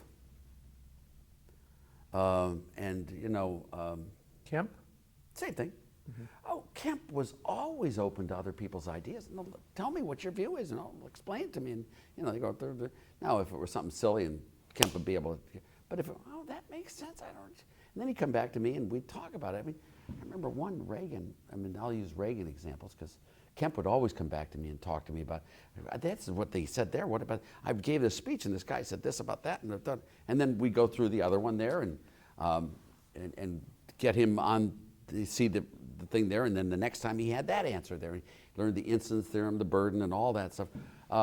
With Reagan, I can remember one with Marty Feldstein. Marty Feldstein said, you know, Mr. President, we really should get rid of the third year of the tax cuts. Oh, really? Yes. See, because if we don't do the tax cuts, we'll have a smaller deficit, and with a smaller deficit, we'll absorb less private capital into buying the deficit. That private capital will be freed now to be able to go into private investment, private output, private employment, and which will increase output and production. Do you see that? He said, you know, the president, Art, help me. What did I say? I said, well, sir, let me just shorten those partial derivatives up into one climb. If we raise taxes on people who work, we're going to get more people working. Is that what Marty's saying? That is, of course, what he's saying. But if you go through all the logic of partial derivatives, you can come to a misconclusion, because that's why the T accounts are so important. That's why you look at a two-person world. And, you know, that's that Jack would have those, and then we go back through. You know, the incidence in the burden theorem is the most important theorem of all, is that by cutting tax rates on the rich, you actually make the poor better off. That's so hard for people to see. And you actually make the rich probably worse off. Rich people get less benefits in Bermuda because there's so damn many rich people with so few poor people that all the poor people are hired as servants and they make lots and lots of money. I'm just... Let me switch to a different area on monetary policy. Now, did you and Jack both try to convince Reagan to return to the gold standard? That was never a problem with Reagan. Well, why didn't he do it? Well, it's very hard. Jim Baker wanted to do it. Jim Baker called me in. We talked about it. I wrote a piece called Reinstatement of the Dollar, the blueprint. But you can't just have a president go back to gold. You've got to get the whole structure of the organization of the world. I mean, you really have to do a whole huge thing. And if you'll remember, almost all the people who took us off gold were Republicans. I mean, it was George Shultz. It was all that group. So there was a huge resistance group. You know, I was George Shultz's right-hand person when we went. George was the one who really wanted to go off at Camp David. I mean, I was involved with Paul Volcker. I was in the Volcker group at that time in 71, which was, you know, Paul and I were both pro-gold. But nonetheless, Camp David, they got rid of gold. So the president cannot do everything he wants. Now, Baker did tell me he wanted to, because he loved Reagan so much, I spent time in his office there at Treasury. He wanted to go back to gold if he could possibly do it, and it never made it. In order for the United States to go back to gold, everybody'd have to go back to gold. Yeah. Not technically, but, you know, yes. You can't have one nation to see. But now with Paul Volcker coming in 79 and doing a price rule, which he did, It was even better than the gold standard.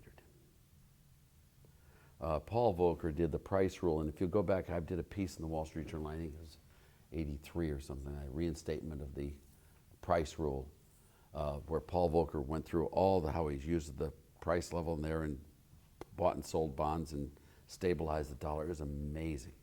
I mean, Volcker on monetary policy is second to none. Now, he didn't like Jack. He didn't. Why? I don't think so. There was a Washington sense that Jack was just a dummy, and that Reagan was sort of a dummy. You know, the athlete actor type of imagery, I don't know what it is with these people, but they can't see an intellectual in anyone who's an actor or an athlete. Mm-hmm. And I think it's still true. Moving ahead, what role did you take in the '86 tax reform process? I wrote a piece called The Complete Flat Tax in '83, '82, which was the complete one, which I did for Jerry Brown, which was the basis, I believe, for Kemp Casson and for Bradley Gephardt. I worked with both groups, and at that time, Bill Bradley was much more reasonable than he later became. And Dick Gephardt was too. I really found it very easy to work with them and with Bill and with Jack and with Bob. So I did that piece, The Reinstatement of the Dollar. If you go back and read that piece, any of these I'll send to you if you want. Mm-hmm. But it was the complete flat tax. I mean, I don't mean reinstatement, that was the gold one. The complete flat tax was how to get it there. And it's what it is, broadening the base and lowering rates. And that's just right. What Kemp Casson was, that's just what Bradley Gephardt was. And it was the best deal ever. Packwood, I worked with him a lot. And Moynihan, I mean, I loved Moynihan. I thought he was terrific. And late at night with their bottle of bourbon, I guess it was. Hell, let's just do it. And they did it, and it worked. Yep. Best tax bill ever. Why? Getting the rates down. Mm-hmm. What you want is the lowest possible rate on the broadest possible base. So you provide people with the least incentives to evade, avoid, or otherwise not report taxable income, to move, go out of business, whatever, and you give them the least places to which they can escape. Two mistakes we made on the '86 Act, neither of which was fatal. One was really unfair, though, was not grandfathering the real estate provisions. They should have been grandfathered. And the other one was raising the capital gains tax rate. But getting the rate down to 28%. So how much credit do you give to Kemp for the '86 tax? A lot. You know, Jude always called him the weapon. And you know, you can't have an axe without a handle or without a head. And Jude was just beautiful with that. I mean, you needed Jack. Jack was, at what he did, he was spectacular. And you know, he may not have developed the tax bills himself. He sure as hell was smart enough and capable enough to really understand it and help in the provision of it. And he could take them through and debate them against the Krugmans, against the Summers, as well as against other Congress people. You know, Jack was very competent in that. The only time I saw Jack not competent was when he was the Veep with Bob Dole and he debated Al Gore. And he was really sloppy and embarrassing in that. You remember that vice presidential debate? That was the only time I've ever seen Jack unprepared. And I don't know why he was unprepared, because Jack never was that way. But if you remember that one, I had to get out of my couch and go behind the couch and look up over the couch and watch, so I could hide. It was, you know, he just wasn't prepared.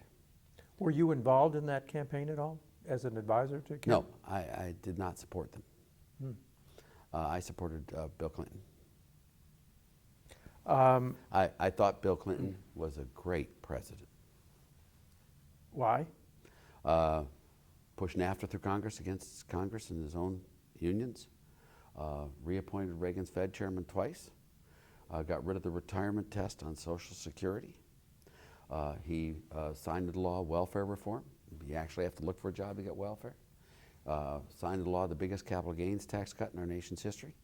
But most of all, Bill Clinton cut government spending as a share of GDP by 3.5 percentage points, more than the next 4 best presidents combined. Now, Bob Dole, I've never seen him see a tax increase he didn't like. Now, he did go along with us But did I feel comfortable with Bob Dole? Zero. I remember New Hampshire when I did for Mrs. Loeb in '80. I did the front page article on Bob Dole.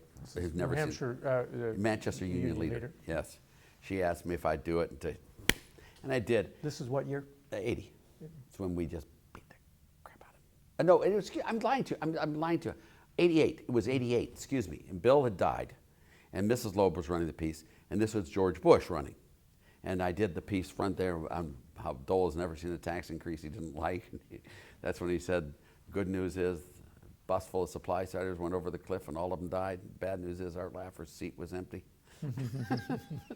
But you know. Well, speaking of 88, did you support Kemp? In the 88, Kemp ran for president in 88 against Dole and Bush and No, Pat Robertson. No, I did not. Why not? Because the president asked me to support Bush. Mm-hmm. What would you do? In 87, 86, 87, he called me into his office. Said, Art, he's been a great vice president. Yes, he has. He said, I'd like it very much if you would support George. And, you know, I had to agree with him. You know, I didn't like George Herbert Walker Bush for the choice in 80. I didn't. But damned if he wasn't a great vice president throughout the full 8 years of Reagan. Supportive all the way. I then went to Lee Atwater and told him what the president told me, and that I was going to follow the president's advice. I mean, what do you do? And what did Jack say? Did I told Jack. Did Jack, well, tell me about that conversation. I don't remember that conversation specifically. I'm sure Jack wasn't happy. I told Pete DuPont, I told them all that the president asked me to do that, Lee Atwater. Lee Atwater then had me go up to New Hampshire. Bush had then called me in, we talked. That's when he promised me personally that he'd never raise taxes. There you go. And he named me the lead delegate from California. So I was there, and then when he did the speech, and they will come back to me and ask me for revenue enhancers, I will tell them, read my lips, no new taxes. And Sam Donaldson had the cameras on me, I was smiling from ear to ear to ear to ear. And of course, but no, that's why I didn't support Jack then. Mm-hmm. Although I thought Jack did a good job on bringing Dole over. I really do. I didn't expect that on the Dole Kemp ticket. Mm-hmm. I didn't support them either. Okay. I supported Clinton. This was after, when Bush was up for re-election, you supported Clinton because of the 90 tax increases? Yes. It was, now. I've never seen anything more vile, crass, or vulgar in my life. Why so? Why? He promised. Uh-huh. No, he promised. He promised me personally in his office he wouldn't. Art, he told me, he said, number one, they did work. I was wrong. They really did. Now, I'm not a professional economist, but damn, this economy is great. This is 1988, he's telling you this? He's telling me this, he and Lee. And Lee is very much our side. And then he says, number two, I aspire to being popular like Reagan. Reagan's like God. I mean, you can't run against him. I mean, he's the most popular political figure, and I aspire to that type of political popularity. So even if it didn't happen, so I personally promise you I will never, ever raise taxes in that room. Now, can I ask you for some help? I had a real problem with Reagan in New Hampshire. Would you go up there and help me with Mrs. Loeb and all the other ones up there? I'd like you to go with John Sununu and do that. And I said, of course I would. And so I did. I went and spent 3 days up there with Sununu, just the two of us, going around to all the people. I went and saw Mrs. Loeb. She said, I asked her if she would support Bush, and she said, Arthur, not a chance. I think you're a fool for doing what you're doing. I then explained to her how the president asked me to. And what would you do? She said, well, but she said, I got a deal for you. We aren't going to come out for Bush. We are not, under any circumstance. I won't. But I'll throw away our endorsement with Pete DuPont. And the second thing I'll do for you is I'll give you the front page of the paper the day Bob Dole announces. And I said, you got it. I loved her. Did you know her at all? I didn't. So you say that Bill Clinton was a great president, and yet he raised the top rate Yes. from 31% to 30. 36.5 or 37, which all the Republicans said was going to crater the economy, and they all voted against it. So when he did that, what did you Now, think? I would have voted against that too. But, you know, to be so monomaniacal, to put Jude's phrase in there, as to think that there's only one thing that determines the whole economy, it's a mistake. That was a mistake, period. But it wasn't like Reagan's tax cuts undoing. It wasn't like the end of the world. This guy pushed NAFTA through. He put Reagan's Fed chairman in there. We're dropping the long rate from 9.1% to ultimately 5%. The welfare reform, getting rid of the retirement test, and so, you know, looking at it in the context of what he did, he was a great president. That was a huge mistake on his part. And it was more than just a huge mistake. He didn't get one single Republican in the House voting for it. He didn't get one single Republican in the Senate voting for it. In fact, he had a lot of Democrats voting against it, too. It passed in the Senate by the tie-breaking vote by Darth Vader himself, Al Gore. I'm just joking because Al Gore's a good guy, but it did. Then the Lord came out of the fields and attacked. In the election of '94, not one single Republican running for re-election in the House lost. Not one single Republican running for re-election in the Senate lost. Not one. Not one single Republican running for the governorship, running at re-election. That includes 2 under federal indictments. All right? We take the House, we take the Senate, we take the state legislature, we take all of that stuff because of that stupid guy's bill. And that created the perfect environment with Bill Clinton and that new Congress, Newt Gingrich and the whole group, to be the best thing ever. I thought it was the greatest era. Now, Bill Clinton hates me personally, but that's not my problem. That's his. He was a great president. A disgusting human, as I say to everyone. I mean, God, but my view was, Morton, that if he hadn't been elected president, he still would have been a disgusting human. We'd have just lost all of his benefits as being a great president.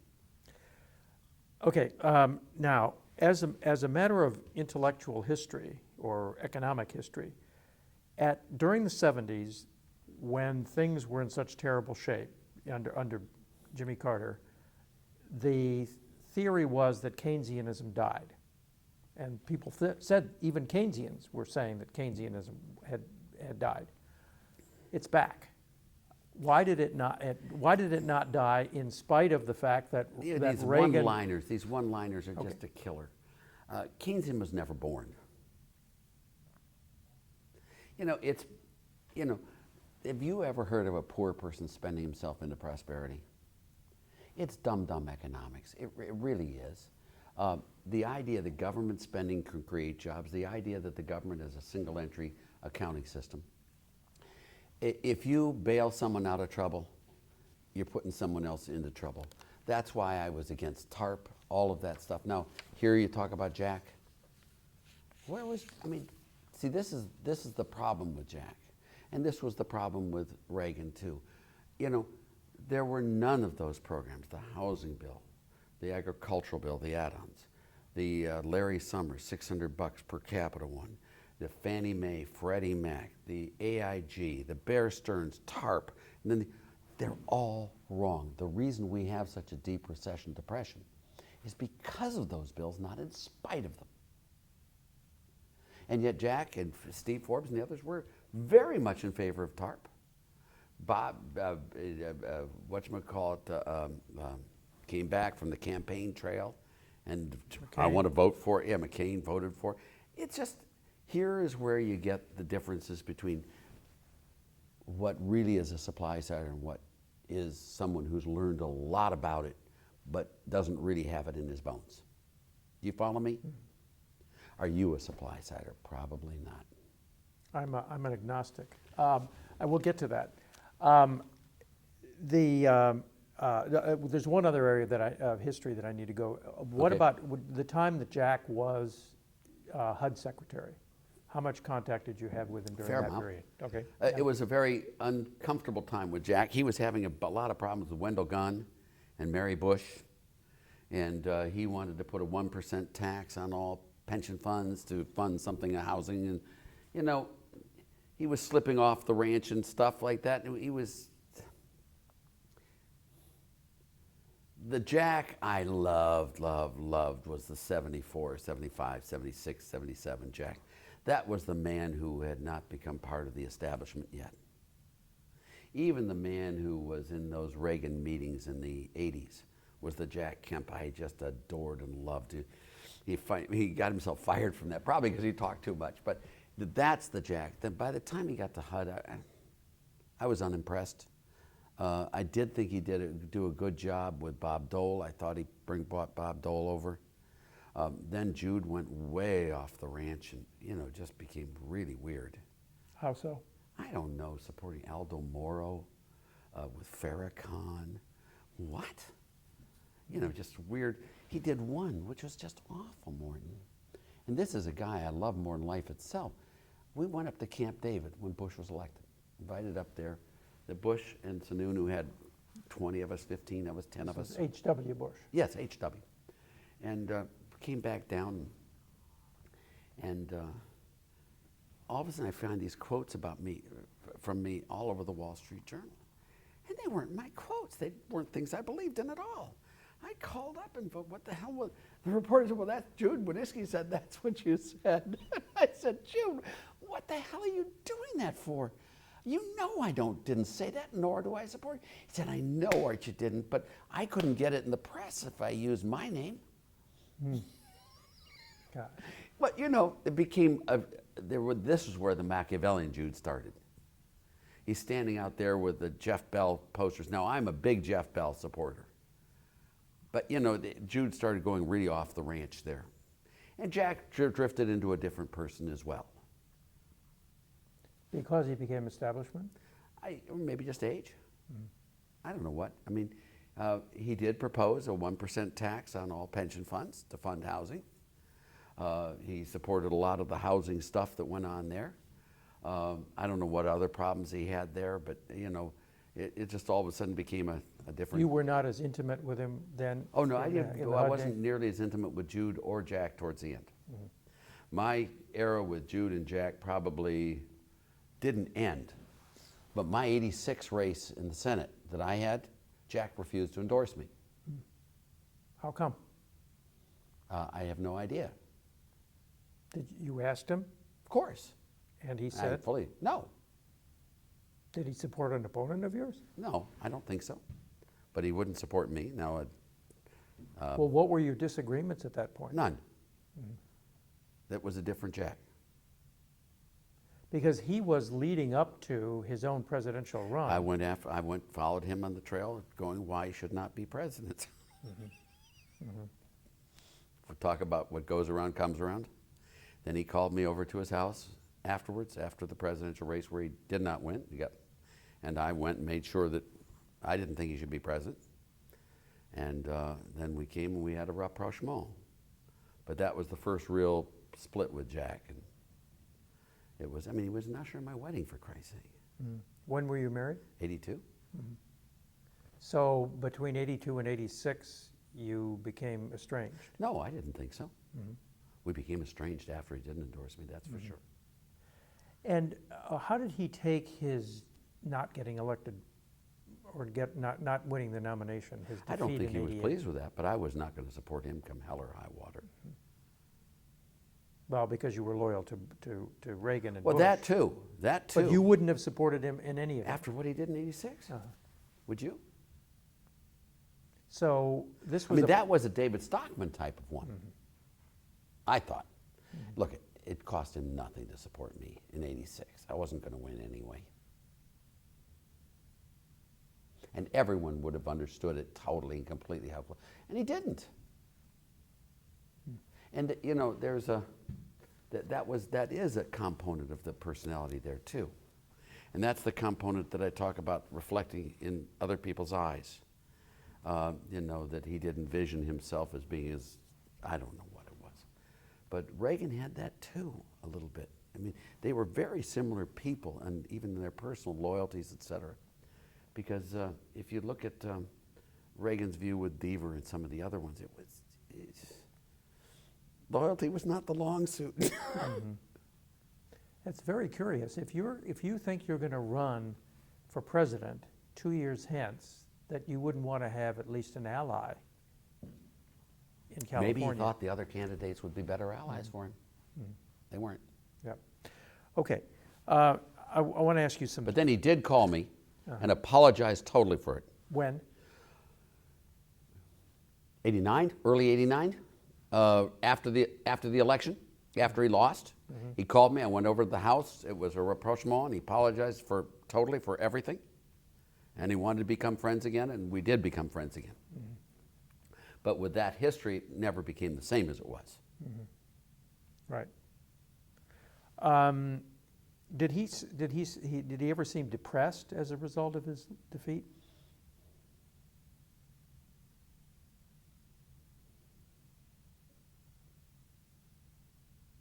I don't remember him being depressed. I remember Reagan being depressed, but I don't remember Jack ever being depressed. Disappointed, but I don't remember Jack being depressed. You know, when his brother died, it bothered him a lot. I knew Tom real well, and I know Jack was very, very upset by that. You know, really was. I mean, Tom's death, I think, was unexpected for anyone. But I don't remember Jack ever being mopey. And that's not his or my personality. Reagan, the only time I remember Reagan that way was when he got shot. And that was really a seriously long down period.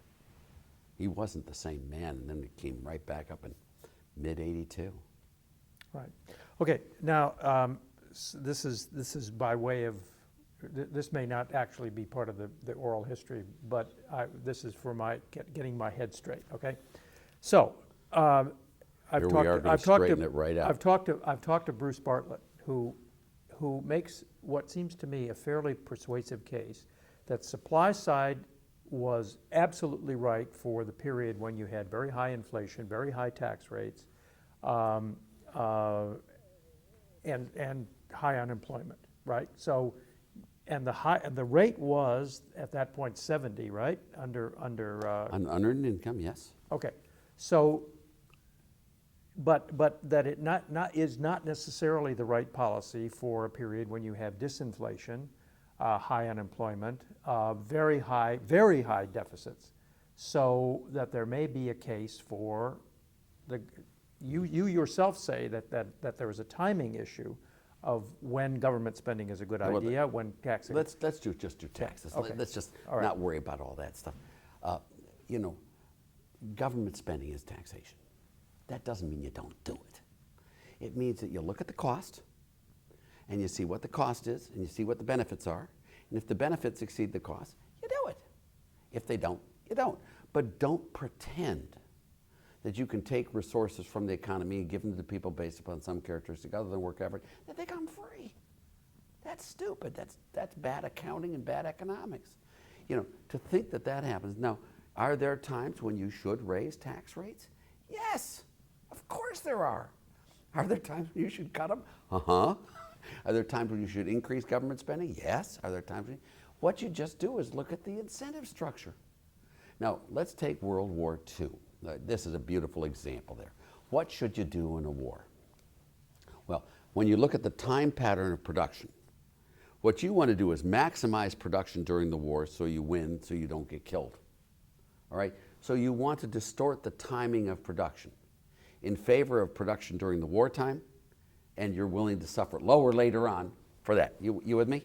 Mm-hmm. What you do then is you finance the war with deficits. And why do you do it that way? Because you give workers and producers the bonds, which gives them the right to tax people in the future for their work during the war. So what you do is by having deficit financing, you then have lower production after the war than you otherwise would have had, but you have higher during the war, which may have allowed you, because the marginal value of an additional unit of production is so much higher at that time when the Nazis are attacking than it is later after you defeated them. That is clear, solid supply-side economics. Well, what about during a deep recession? You never increase spending. That is when you cut spending and cut taxes. You want, look, very simply, But you want to put, but don't, you want to put people to work. And so why is it not sensible to build roads and build bridges and build, and Let me employ put it this. people? Let me put it this way: if you knew the economy were going to do this, what you'd want to do is do the government spending that you're going to do anyway during those bad times. That is very true. If you got a bridge that is very economically sound from the standpoint of taxes, you would do it during the bad times. That's the most reasonable time to do it. But you would not do something in addition to that to stimulate employment. Period. Firms, when they make a decision to employ a worker, look at the total cost to the firm for employing that worker. Gross wages paid. If gross wages paid are higher than the marginal value product of the worker, I'll guarantee they won't hire him. If they're lower, they'll hire him. Downward sloping demand curve. Workers could care less how much it costs the firm to employ them. What they care about is, what do I get for my 8 hours? What type of house can I live in? What type of food can I eat? What type of stuff can I buy from abroad? What type of stuff can I leave for my grandkids? I want to know my net wages received. What they do is they look at the net wages received and they compare it with what they'll get compensated for by being unemployed. Okay? If net wages received exceed the payments I get for being unemployed, I'll work. If they're less, I won't supply. The difference between what it costs a firm to employ a worker and what that worker receives net is what we call the tax/expenditure wedge. It works all the time. Now what you do is you look at the marginal value product to society of an additional unit of output over time. There are timing differences. Then you gear the wedge to those times to get it so that it works out over the period. But it's really straightforward. It never changes. Okay, It's so always in supply response- side economics. In response to the collapse of 08, 09, what would it have been wise to do? Nothing. Well, the banks would have failed. So, Well, the whole economy would have come crashing down. and God would have come down to the earth and hauled all the dead people out and taken Well, them we to did hell. have a Great Depression. Oh, that was because we did the same damn thing then as we did this time. If we had done nothing, it'd have been 2000. Nothing. Wouldn't even seen a blip. But because we did this, we made it really bad. I know you don't believe me. No, on well, that. I know you, don't. but I'm persuadable. But if you go back to my piece I wrote at the Yeah, yeah. time, and everyone is against it, but bottom line, what we did is whenever politicians make decisions, when they are either panicked or drunk, the consequences are always ugly, Morton. I can tell you about 71 when we did Camp David, when they did the Watergate stuff, whip inflation now, Jimmy Carter's energy problem. I've watched it all of my life, and I watched these guys squealing like 5-year-olds in a scary movie, grabbing their private parts, and they screw things up big time. The reason the market collapsed, this person's view, is because W was really unpopular. And when the election was coming, people started seeing what might happen. Stock markets forecast what will be, not what has been. All right? And as you get closer and closer to that election of 2008, the markets start seeing a Hillary or an Obama and a McCain trying to undo W, become more like Hillary and Obama. And they are forecasting a shit economy, a bad economy. Please, out of there. All right? And the markets once the markets start dropping, what happens to asset values? You mark them to market. All of a sudden, this whole thing implodes on itself. There was nothing wrong with the economy in 2006, 2007. The housing collapse had occurred much before 2008. It was all of a sudden the forecast of the market of what will be with an Obama or a Hillary, with a Pelosi and a Reid. And the market was very right. But would you say that George Bush's economic policy was supply side? George No. W. Well, I mean, but he cut No. tax rates. Yes, he did. And he But- also used the toilet number one. He also used that. I mean, he did cut rates. The first bill had no rate cuts. None. I'd have voted against it as a right-wing Republican in Congress. The second one was 95% interest thing, tuition tax credits and baby credits and a little bit of rate reduction. Just a little bit. That's after 9/11. The only parts that were good was dropping at 39.6 to 35, lowering the capital gains tax rate and the dividend tax rate and the estate tax. Those were good. That's a lot. No, that wasn't a lot. I'm very sorry. I really don't think it was a lot because he increased spending through the ceiling. And remember that taxation is ultimately spending. What we're talking about here, remember, go back to the very beginning of our conversation. It's the constellation of tax rates that matters, not the level. If we cut all taxes to zero, every tax to zero, but didn't cut spending, what do you think would happen to the economy? Nothing good. You know, what you have to do is the relative tax rates are the key there. W didn't do much on that, but he sure as heck increased the overall tax burden a lot. And he did it by paying people not to work, by paying people to have more kids, all the wrong things. If you want to have a kid, that's wonderful. But do it because you want to, not because you get a subsidy for doing it or for a tax for doing it.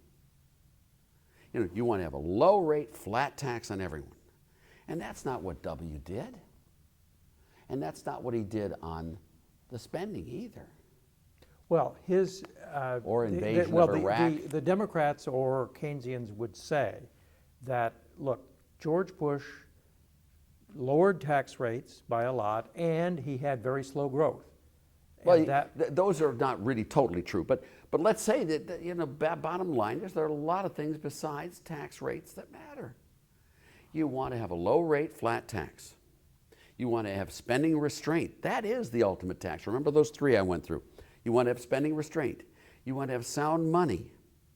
All right, you want to have limited quantity of money to keep its value high. That's why the gold standard is so good, or why Volcker did such a great job, and he did. Then you want to have minimal regulations. Everyone knows we need regulations, but you just don't want to go beyond the specific purpose at hand and do the collateral damage. And lastly, you need free trade. You know, W was not a good president. Now, did I vote for him?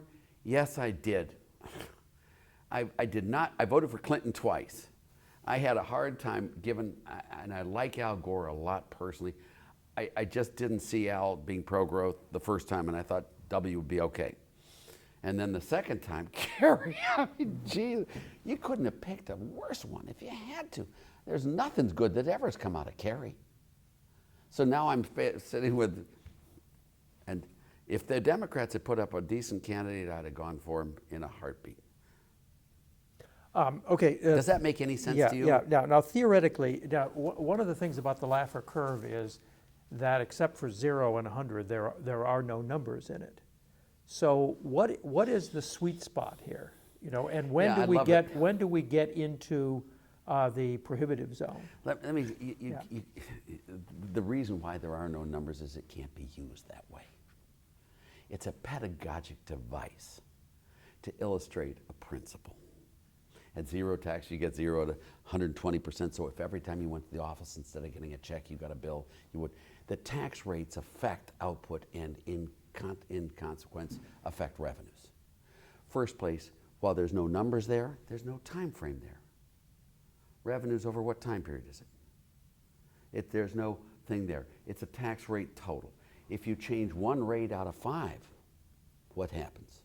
What if you're willing to wait 6 years for the results? These are all just it's an illustrative device to show people that there are actual consequences to tax rates other than just, it's like pricing. It's pricing situations. So to use it in terms of a numerical example is really inappropriate. Now, when you're doing a model and you're doing econometric estimates, you want to sit there and say over time, you know that the longer you're willing to wait, the more likely it is that a tax cut will increase revenues. The shorter the time span, if you build a factory based upon a presumed 10% tax rate, and the day you finish the factory and you got the door just opens the door and bam, they put a 90% rate on you. You going to close the factory down? No. But as things wear out, you're not going to replace them. It takes a long time to build a capital stock, and it takes a long time to destroy it. The time frame, the specific taxes in hand, whether they're statutory, whether they're effective tax rates. That's why this thing was just an illustrative. Before the meetings with Don and those, before I did this in class forever, is they've always presumed that if you raise tax rates by 10%, you're going to get 10% more revenues. That's not true. Now, what exactly is true? I'm not sure, but I do know what isn't true.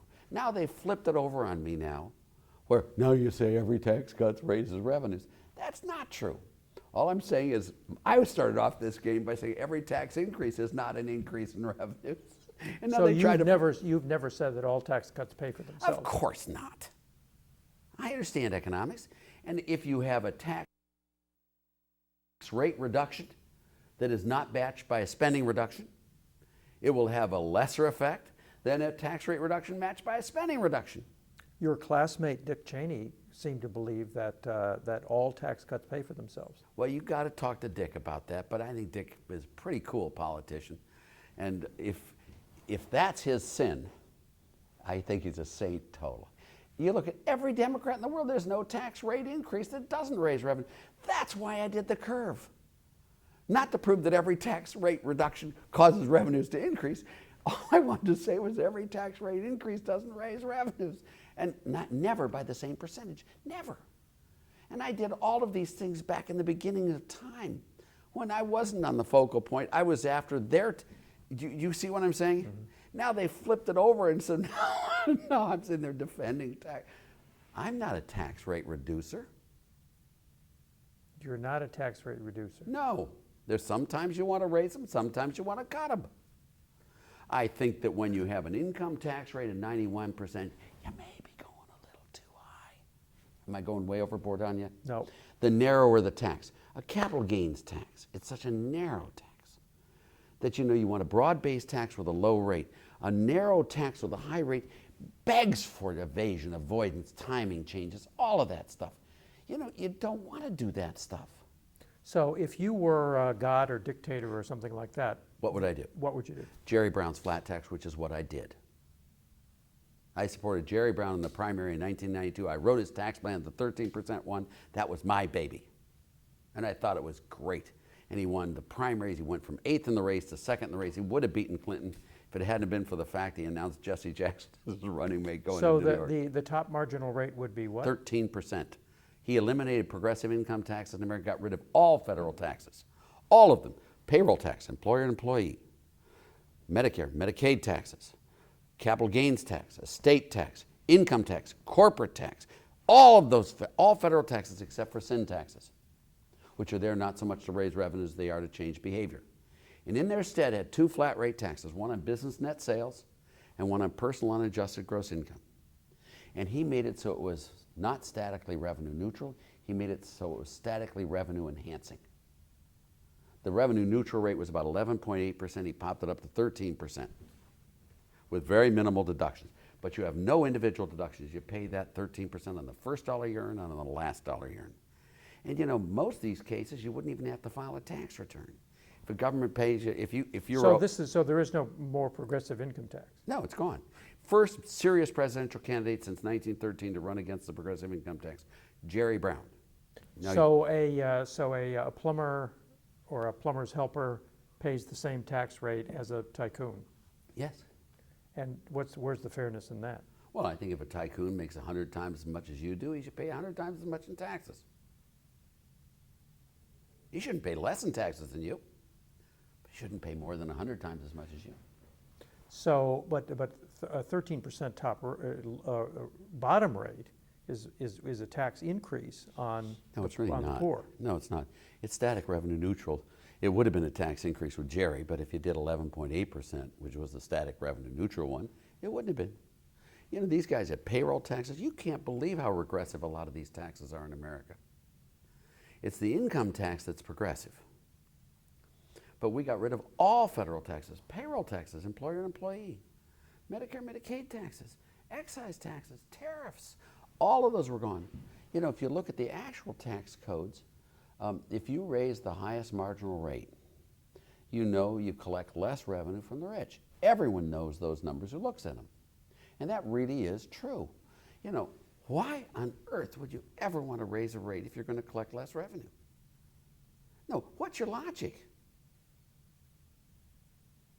And you know very well that the lowest rates are the ones where you get the revenues. These guys down there at the low rates, they don't have lawyers, they don't have accountants, they can't change the timing of their income. They can't change the location of their income. They can't change the composition of their income. They can't change the volume of their income. Rich people can. It's the way the world really does work. And much as you may wish it to be different, it's not. Pretty people are attractive at parties more than ugly people, even though you may want to, Mr. Harrison Bergeron, like it differently. It ain't true. So the essence of what government ought to be doing right now is tax reform, I take it. Yes, it is the primum primorum. And it is part of what the Deficit Commission recommended. They did a lot of stuff I liked. Let me just do one with you that really is important. And let me just do it the logic with you, the mortgage deduction. If I borrow $100,000 at 3%, and I lend $100,000 at 3%, have I done any economic consequence other than being a conduit for a loan? No. Should I be liable for taxation? The answer is no. What you've just told me with that example, Morton, is that either if all interest income is taxable, then all interest expense must be deductible, or neither interest income should not be taxable. One of those two has to be true. You with me? Mm-hmm. Now let me give you the second example. I borrow $100,000 at 3%, and I lend $100,000 at 6%. Have I done something of economic consequence that warrants taxation? Yeah, I'm a bank, I'm an insurance company, I'm a savings loan. I've created value added. I should be liable for taxation. What you've just told me with those two examples is all interest income should be taxable and all interest expense should be deductible, period. Did I tell you the purposes to which I put those loans? No. There is no economic logic for not allowing mortgage interest to be deductible as long as it's taxable to the people who lend it. Anything other than that will distort the capital structure and will make it. I can easily have in my portfolio of investments a mortgage, and I have a mortgage on my house. That's perfectly rational. But now if you don't let me deduct the interest here, I'll sell that mortgage off and pay this one off, and I'll distort the capital structure. You follow me? So I know it sounds like it's, but all these guys say, oh, well, you're in favor of some deductions, not others. No, I'm in favor of economics. The reason you want to eliminate deductions is not because you don't like deductions. It's because you don't like irrational, biased, distorted things. Right. That's why mortgage interest should be deductible and taxable. Do you have a notion of what percentage of GDP federal government should represent? No. No. Not really. I mean, that's what the political process does. And shouldn't it be higher, given the fact that we have this aging baby boomer population? And right now, No, I don't think so. No. No. You know, what I said here was, what you do is you take $1 worth of a spending, and you take the cost of that dollar. Now, when I say it's $1, I'm really not telling you the truth. But you know, here are the taxes to pay for that $1 worth of spending. You know, question is the damage done by the taxes, do they exceed or are they less than the benefit done by the spending in the political calculation? And there's no reason why aging or not aging, or you can make up all sorts of stories you want, but bottom line, it's that calculus. Now, the truth of the matter is, you've got to raise a lot more in dollar in taxes to be able to get $1 of spending. When I raise tax rates on you, you distort your income, that you pay all sorts of tax return filers, blah, blah, blah. It takes a lot of time and money to move it from the IRS to the departments and agencies to distribute it. When they distribute it, they usually distribute it to people and make them pay a lot of money to be able to get it, and then they distort their behavior. My guess is $1 worth of taxes, you can probably get 20 to 25 cents worth of spending on average. I think that's about right. But God knows. I mean, I don't know that but I did this big paper on that, and it comes out about that range. So when Laura Tyson says, well, your government looks at $1 and says, is it worth there? And the private sector looks at $1. No. to get that buck from the government takes $4 out of the private sector. To get that buck out of the private sector takes $1 out of the private sector. Right. It's not an even balance. But all of that considered, you know, we need government badly, and we need it to be well funded. And that's what a political process is all about, isn't it?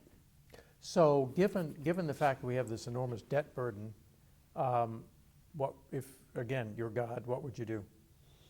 I mean, how do you pay off the debt? Would you like me to give you the letter, the conversation transcript of my write-up of the conversation I had with Austin Goolsbee when he called me and asked me all this? Yes, I would. I'll be glad to get that Okay. for you. Okay. You will love it. But the thing that he should do is, number one, admit that the stimulus didn't work. Everyone knows it. Secondly, say that, you know, while I supported the stimulus and it didn't work, that's very true. I wasn't the only one. All these other guys did too. And, you know, I'm no different. Then what you do is you cut government spending as fast as you can right away, instantaneously down. And then what you do is you do the reform of the tax codes, the low rate flat tax, sound money, free trade, all of that stuff, bang, right away. And you stop paying. I asked Austin, I said, what did you extend those unemployment benefits for? For 13 months, the 99-week unemployment. Do you want to maximize the unemployment rate at election time? Is that what you're doing, Austin?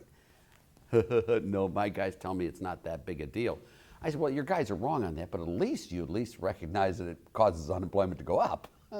I mean, you're not like Pelosi and Reid and Larry Summers, blah, blah, blah, who thinks that just giving people raising their unemployment benefits stimulates the economy. I mean, if you saw my piece in the Journal on that, let's raise it to $150,000 a year. These guys' economy would be so damn stimulated they'll have to take their $30,000 a year jobs back. Right. It's silly. Yeah, and what you do is you go through all that stuff. It's really simple to turn this economy. And when Pawlenty says 5% growth, we can get 8, 9% growth in this country if you let me run it. I can get rid of those unfunded liabilities. You give me a long weekend with a sharp pencil and a magnifying glass, you won't even know they're gone. You saw what we did with Social Security under Reagan. No one even talks about it. We extended the age of retirement. We subjected half the benefits to the income tax. You know, all that stuff. So have you written a piece that you got this crisis going on right now? I mean, over the debt ceiling and all that, and these guys are getting together and they're not able to reach a deal, and so on and so forth.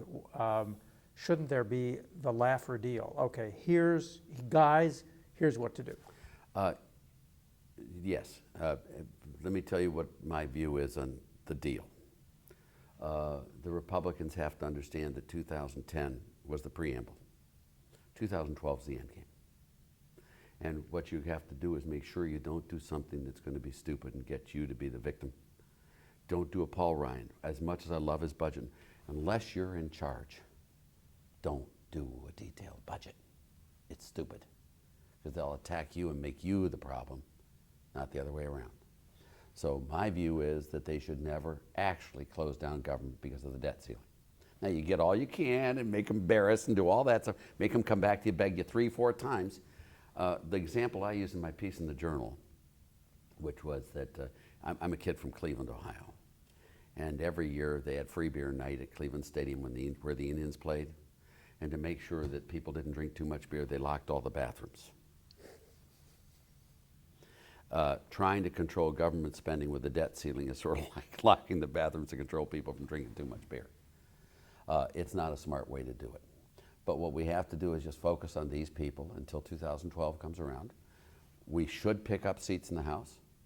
We should take the Senate, and we should take the presidency. And then we do the Ryan budget, or whatever the correct one is there. But don't propose specificity. And what about revenues? I mean, would the right deal increase the percentage of GDP that we now get in government revenue? Well, you can make it higher or lower if you want. I mean, I don't know what the right level should be. That's what the political, but I do know it should be a low rate flat tax. Mm-hmm. And I knew you should have spending restraint by having a balanced budget amendment. But I mean, so you would not do the Grover Norquist thing, where under no circumstances do you raise the level of revenue that the government collects. Well, I mean, he's no, against. I mean, no, he's no. even against. He's against closing tax subsidies. No, but tax subsidies are the worst. Yeah. He's not an economist in this sense. There are times when government should be greater than X and sometimes less than X. You know, that's the whole balance here. You know, the volume of taxes and spending, the composition of spending, and the composition of taxes. That's it. Then you get the sound money, free trade, minimal regulation, blah, blah, blah, all that stuff, but that's it. There are times, probably during World War II, that we probably should have more spending as a share of GDP than we should during the 90s. Yeah. But I don't think it has anything to do with time or anything else. You want to know how to solve the problem? Are you ready for this? Mm-hmm. Can you handle the truth? The problem is really simply supply-side economics. And it's much broader than what I've talked about to you. If you have two companies, A and B, both identical companies, I mean, they're identical in every regard. Well, one difference. A, officers and directors have big salaries, they have no stock options, and they own no stock. B, all the officers and directors have low salaries, they have a lot of stock options, and they own a lot of stock. Which one would you rather invest in? Boom, the one with incentives. Imagine the world today. You have Congressman Mr. Smith comes to Washington. Jimmy Stewart and all. Oh my God, he wants to help America. And he does. He works real hard. And he talks everything, works it in, and gets the unemployment rate comes down, the rate of inflation comes down, and the economy goes to full capacity. We dominate the world. Peace centers. The skies shine, the fields are green, the trees blossom and bear fruit, the animals, they multiply, and the children dance in the streets. What happens to that congressman's salary? Nothing. Now his evil twin comes, and he screws everything, and the unemployment rate goes through the ceiling, the inflation rate goes through the ceiling, people are starving to death, the animals are withering out in the fields, the trees are bare, and clouds all over everywhere, like, and the U.S. loses its influence. What happens to your congressman's salary? Nothing. Real simple. These guys don't have skin in the game. My one solution would be to put Congress on commission. You give them all a shadow portfolio of $5 million. Sit there and say, let you keep all the capital gains tax-free and hold you personally liable for all the capital losses. You and I'd never have to have another conversation like this. The U.S. would dominate the world for thousands of years. Your children would dance in the streets and your grandchildren would. You cannot have a fixed salary government, period. I can talk to you all day long. How do I get to Maxine Waters? She could give a damn about anything I've talked to you about today. Maxine, you're going to get $1 million for serving in Congress if you vote the right way. You're going to get penalized and put into bankruptcy court if you vote the wrong way. She doesn't have to work through her husband at on the wall anymore. She can do it on her own. Okay. Charlie Rangel, all of them. You know, I could go on every. What's wrong with that?